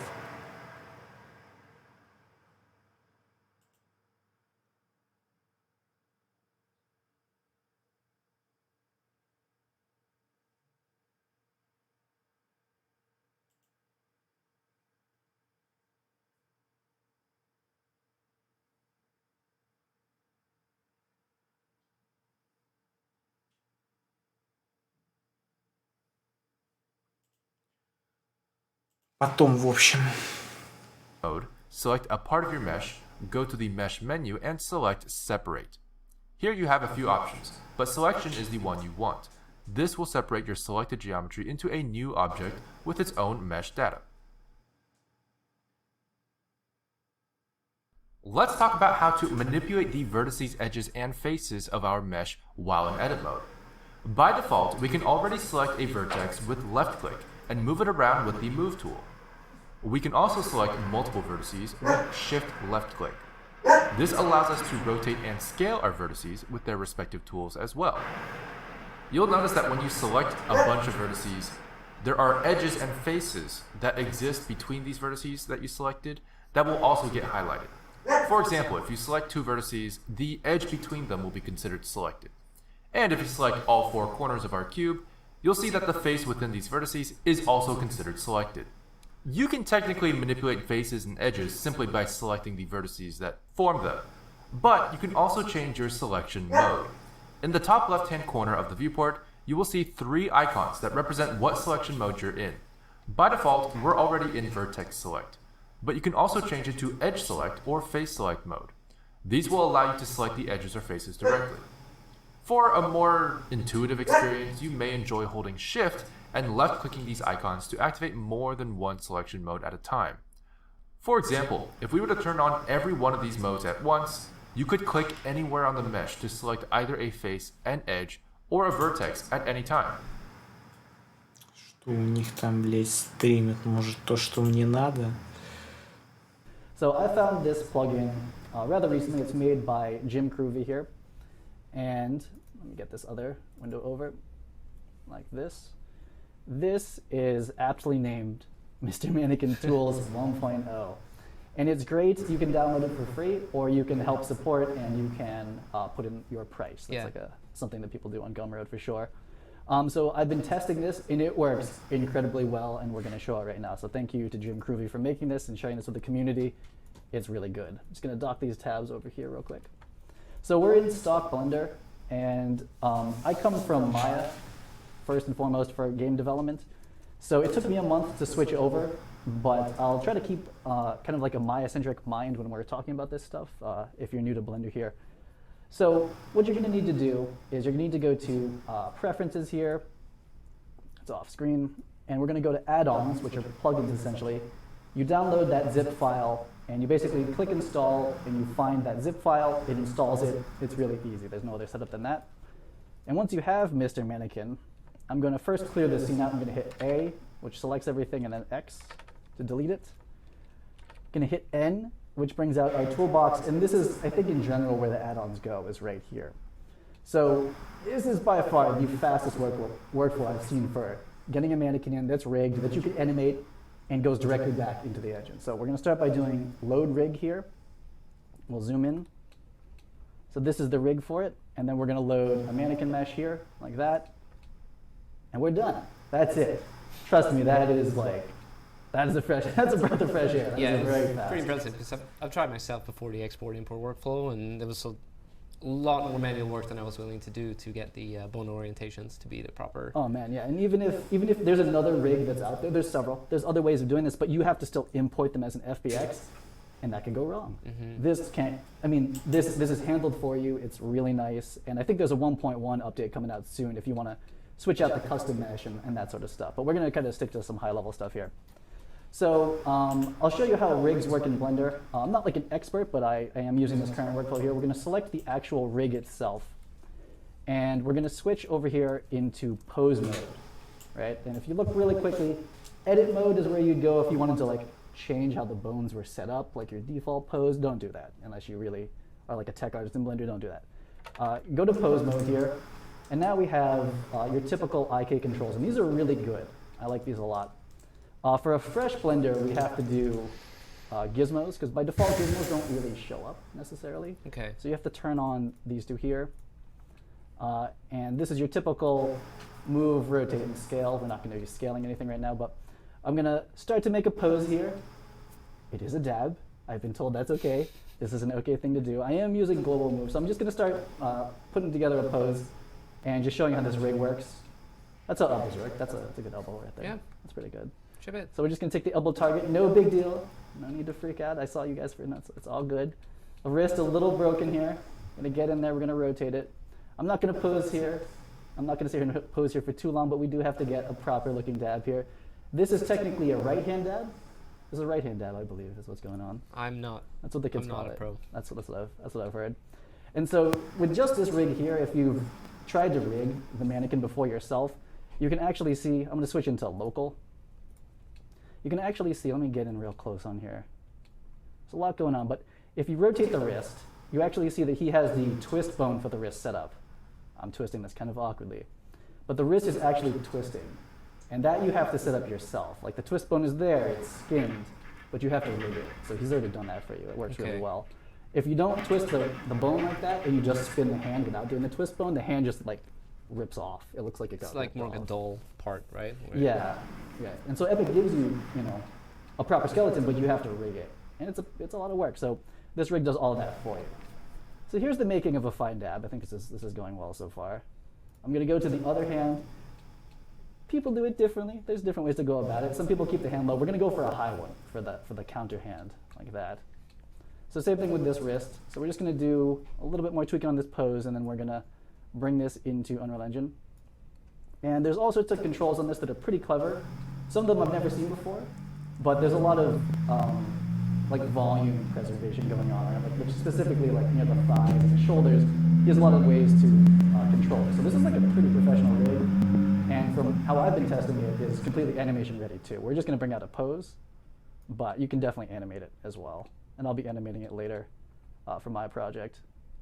So something like this, that's feeling okay, and we're just going to bring the head down just a little bit. Going to go for a little nod and a little turn into the dab. We're going to turn into it. This is feeling good. Okay.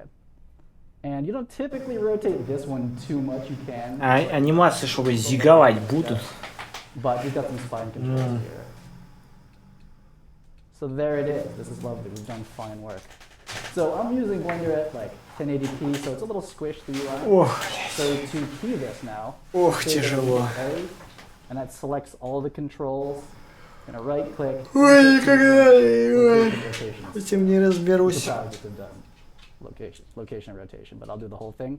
So we've got one big old keyframe here, and there's our pose. So if you've used any other IK rigs, this is like production quality, I think. This works perfectly well for me.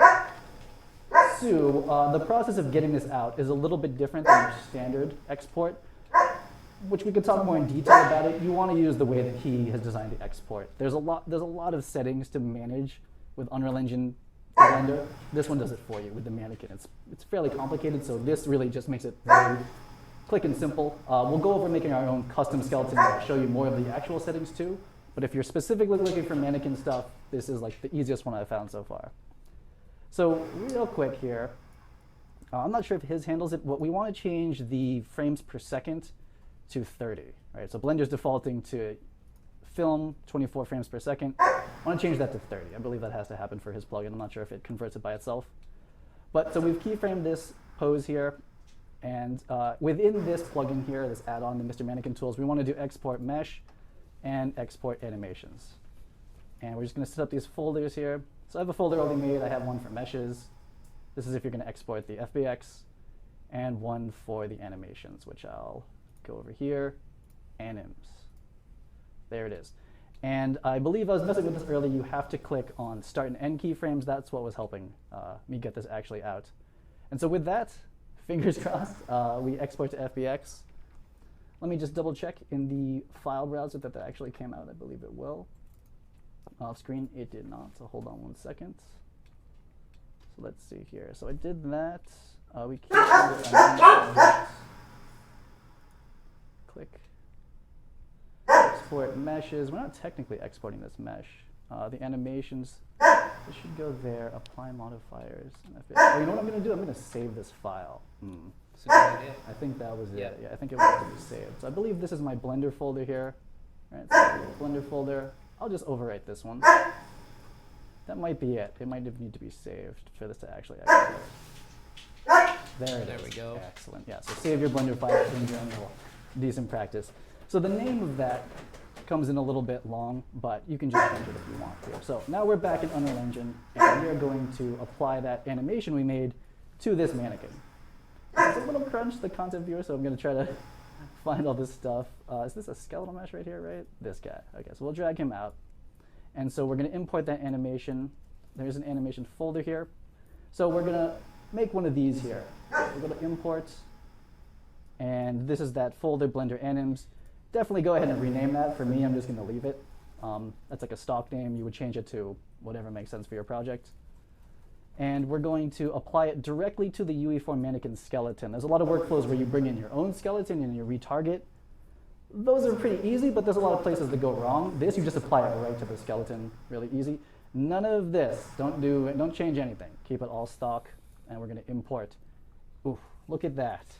We have no errors. Like if you've never done this before, you're probably like, oh, that's probably how it's supposed to work. But Right. if you have done this before, Надо будет сначала пересмотреть, о чем он тут разговаривает, потому что это то, что мне как раз и надо, наверное. tweak all the settings and trying to get it right. This one with the plugin right in there, like how it's supposed to, how you would hope it would always work. So we have this animation in here, and a quick way of testing is taking this skeletal mesh here, and we're going to switch it to just using an animation asset. We'll just drag that in there. Oh my goodness, lovely. We'll go inspect it really quickly. There it is. The mannequin doing the thing. Deep dive going on. So that is incredible. And I've been messing around with the skeletons for quite a bit, and the mannequins. There's other projects out there. Rigify is good. It's more of like an art style plugin. So you have to kind of know how to set up skeletons a little bit. It will generate the rig for you, but this is like the best one-click, really simple workflow. And for me as a solo dev, that's what I want. I want this to happen quickly. I don't want to have to get into the tech if I don't have to. So this allows me to work pretty high level, make a pose, make an animation, right onto the mannequin. And my project uses the mannequin. And this is a way that you could, for example, make animations for the Paragon characters or pretty much any of the characters on the marketplace, right? Yep. Because they're all using the same skeleton. Yep. So for me, I use the it's ALS. I'm trying to remember. It's Advanced Locomotion System. I think so. I don't use the actual blueprint because it's pretty heavy. I'm sure it's performant, but I just take the animations from it. So it's a lot of walks, crouch walk, normal walk, and a run. They're really nice 8-axis because I do like a strafing game. And I take those and I use the feet for the lower body animations for walking around. But then I'll mix in my custom animations for the upper body. So I'll do that really quickly here because it's going to be fun. And then we'll jump back into Blender and start to work through kind of making props and then making our own skeleton. We're going to kind of dress up this scene a little bit here. But so what I'll show you real quick is just a general workflow for, that's not the blueprint, we want this blueprint. This is just a general workflow to mix like marketplace assets or the default blueprint animations with your custom one here. And this is something that I think if this was the first thing you did in Unreal Engine, it's pretty fun. So I'm going to try to jump into this blueprint, open the editor, and I need to go to, I'll go to this one. So we're going to click on the skeletal mesh. That's an itty bitty sidebar right there. Let's find the animation blueprint here. There it is. And so we're going to lace in that dab into this game so that it actually works. So to start, we're going to have a variable on this third-person character, and we're going to call it, oh, I added a graph. Graphs are cool too, but I meant to add this. We're going to call it isDab ? Unreal Engine's the only place where I'll put a question mark in the variable, and it works out. It's cool though, I like having them. I'm sure there are some programmers in chat who would have something to say about it. Hey, it's going to compile. I'm shipping a game. I'm shipping a game with question marks in the variables. Okay, so we're going to do, what is it, event mouse left click, I think. Oh, there it is. Mouse button. Mouse button. And this is standard programming. The isDab variable set up here. So when we press down the left mouse button, we will be dabbing. It will be true. When we release, we will not be dabbing. Jim, actually, he's in chat right now, Oh, the hi. developer of the plugin, and he said that update 1.1 goes live tonight. Ooh, excellent. It can import mannequin animations to the rig for editing. Ooh, that sounds good. It's the one. It's the one. We won't talk about it. Anyway, yeah. It's really good. I think everyone should go get that right now and support it. So we've set up the dab here. I left click and we are dab. Now I'm gonna go to this animation blueprint and we're gonna go get that variable out of here. And Victor was showing me some hacks, some tricks. We're gonna cast to the third person character. Should I make it pure? Should we go pure here? Is that No, what's let's do no? it. Let's do it the way that you've done it. And we Aw. can talk about the pure a little bit. I have before. My way. I don't know if my way is the right way, but It it's, depends. It's So- working. It's working for me. When we're talking about pures for casts, you Mhm. have to be 110% sure that that will never return a null pointer, and not using the pure prevents that error from ever happening. I think that answers it because I'm not 110% sure about anything. So So then especially leave the cast. cast leave the cast the way it Okay. the way it is. But for those of you who are curious and like to clean up your blueprints and maybe you are 110% sure, Mhm. you can right-click the cast node and convert it to pure. In this project, I'm pretty sure that this is what we're casting to. It will. But in general, yeah. So high level, we're in the animation blueprint and we're getting the pawn that owns this blueprint, just making sure that it's the third person character. And because we're sure that third person character, because we added the variable dab, Mm-hmm. we can find out if it's dabbing or not. So we're gonna drop a quick branch here. Promise this is not a long tutorial. As far as setting this up, we'll get back into Blender.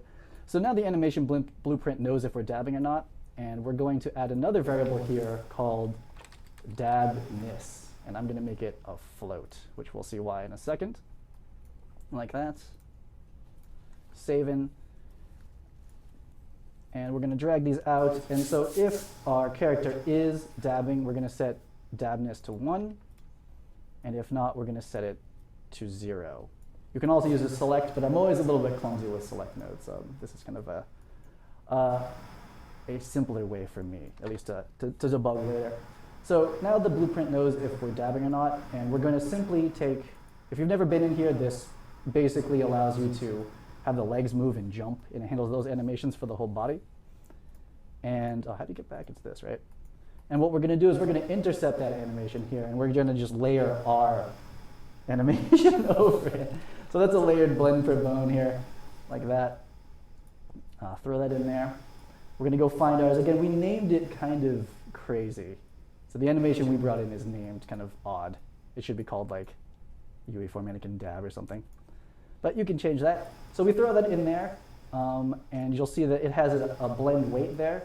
And we're going to simply make that our dabness. So when dab is 1, it's going to play that animation. And we just have to set up what bone that's going to take over at. And this is like super standard. Is it this to add an array? Add an element? Yeah, there it is. We're just going to do the blend at spine_1. If you've never done this before, you will do it a lot eventually. Like, this is super common to have different animations for the lower body and then take over the upper body. So, moment of truth. Is this going to work the first time? It's not usually the case. Okay, let's go somewhere interesting up here. We're testing it for the first time. I'm going to left click. Oh. There it is. Oh my goodness. There it is. The jumping dab, is this going to work out for me? Boom. Oh. Spinning. We're going to do a 720 dab. I'm going to go back to Blender. One more try. Just one more. Here it is. Wait. Okay. Pressure. You need to have fun. Oh, okay. 360 dab. We got it here. Okay. So a little bit silly, but I think that if you're like making your own video game, it's like, if it's third person or even first, it's like you want to be able to walk around and you want to be able to do actions, right? And if that's not shooting or swinging a sword, there's not much, the marketplace has stuff, doesn't have everything. So if you want something more serious, like mine, we pull out light meters and whatnot. That was a pretty fast workflow into Blender back here, and you can go show this to your friends. This right here. This is what I hope everyone's making right now, following along, is literally this. So go make your animation for the upper body, layer it in Blender, and I feel like you'll feel pretty good, especially if you're like new to this. I know that's one of the first things I struggled for like, I think months probably, to figure this out. Because I was in Maya and using HIK and a whole bunch of other stuff. Blender in this is like super simple. Oh, that's the tilde. That's not escape. Okay, cool. So I'll close this up. So we have that character now. So that is what I've found to be the simplest mannequin workflow. And we'll jump back into Blender and start to look at some more, we'll start with like the static mesh workflow. If you want to make a prop, you want to make a modular building piece, you want to make a building, what does that generally look like? And we're going to start a new one, general. So a lot of people, especially on the older Blenders, they would have gone to, over here, to scene scale, if I can find it. Where is that hanging out? It's around here somewhere. Scene scale. Where are you, scene scale? Units. So, Unreal Engine base unit is centimeters, and base unit for Blender is meters. It's not the worst. It could be inches. That would be a straight disaster if it was inches for everybody. But it's meters, so like worst case, you're dealing with like these offsets of like, you'll bring something in and it's like, oh, it's 100 times too small, or it's 100 times too big. So that's not the worst. That's an easy thing to fix. And especially with older Blenders, you would have gone to make Blender match Unreal, you would have made this 0.01.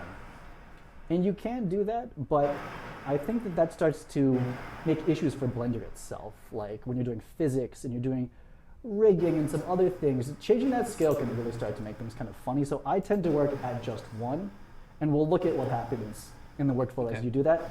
For static meshes, no skeletons, you can work at just stock Blender 2.8, and it works fine. I talked to some people before the stream, they said that they were bringing in their 2.7 whatever project into 2.8 and then exporting, and then it wasn't working, the scale was getting funny, so that might not work. You want to work at like a fresh Blender 2.8. And you'll see Ой, что-то я утомился. Ой. Blender is scale 1 meter. Ой. Like that. Ой, тяжело. 1,5 часика постримили, еле-еле. Coming from Maya and other programs, there is a setting in the beginning that lets you choose industry standard like hotkeys, so you can use Alt left click to tumble, W, E, I, Конечно, все это очень важно, Good но... idea at first, but I wouldn't do it. I started off doing it that way. It's not good. You want to use the stock, in my opinion, stock Blender 2.8 hotkeys, because all the tutorials are basically taught like that. And Blender thinks differently than Maya. And so I think the trap that happens is if you use industry hotkeys, you're like, oh, cool, it works like Maya. Now everything else I want to work like Maya too, and that's the wrong way to think about it. Blender has its own way of thinking, and the hotkeys are tied into that mindset.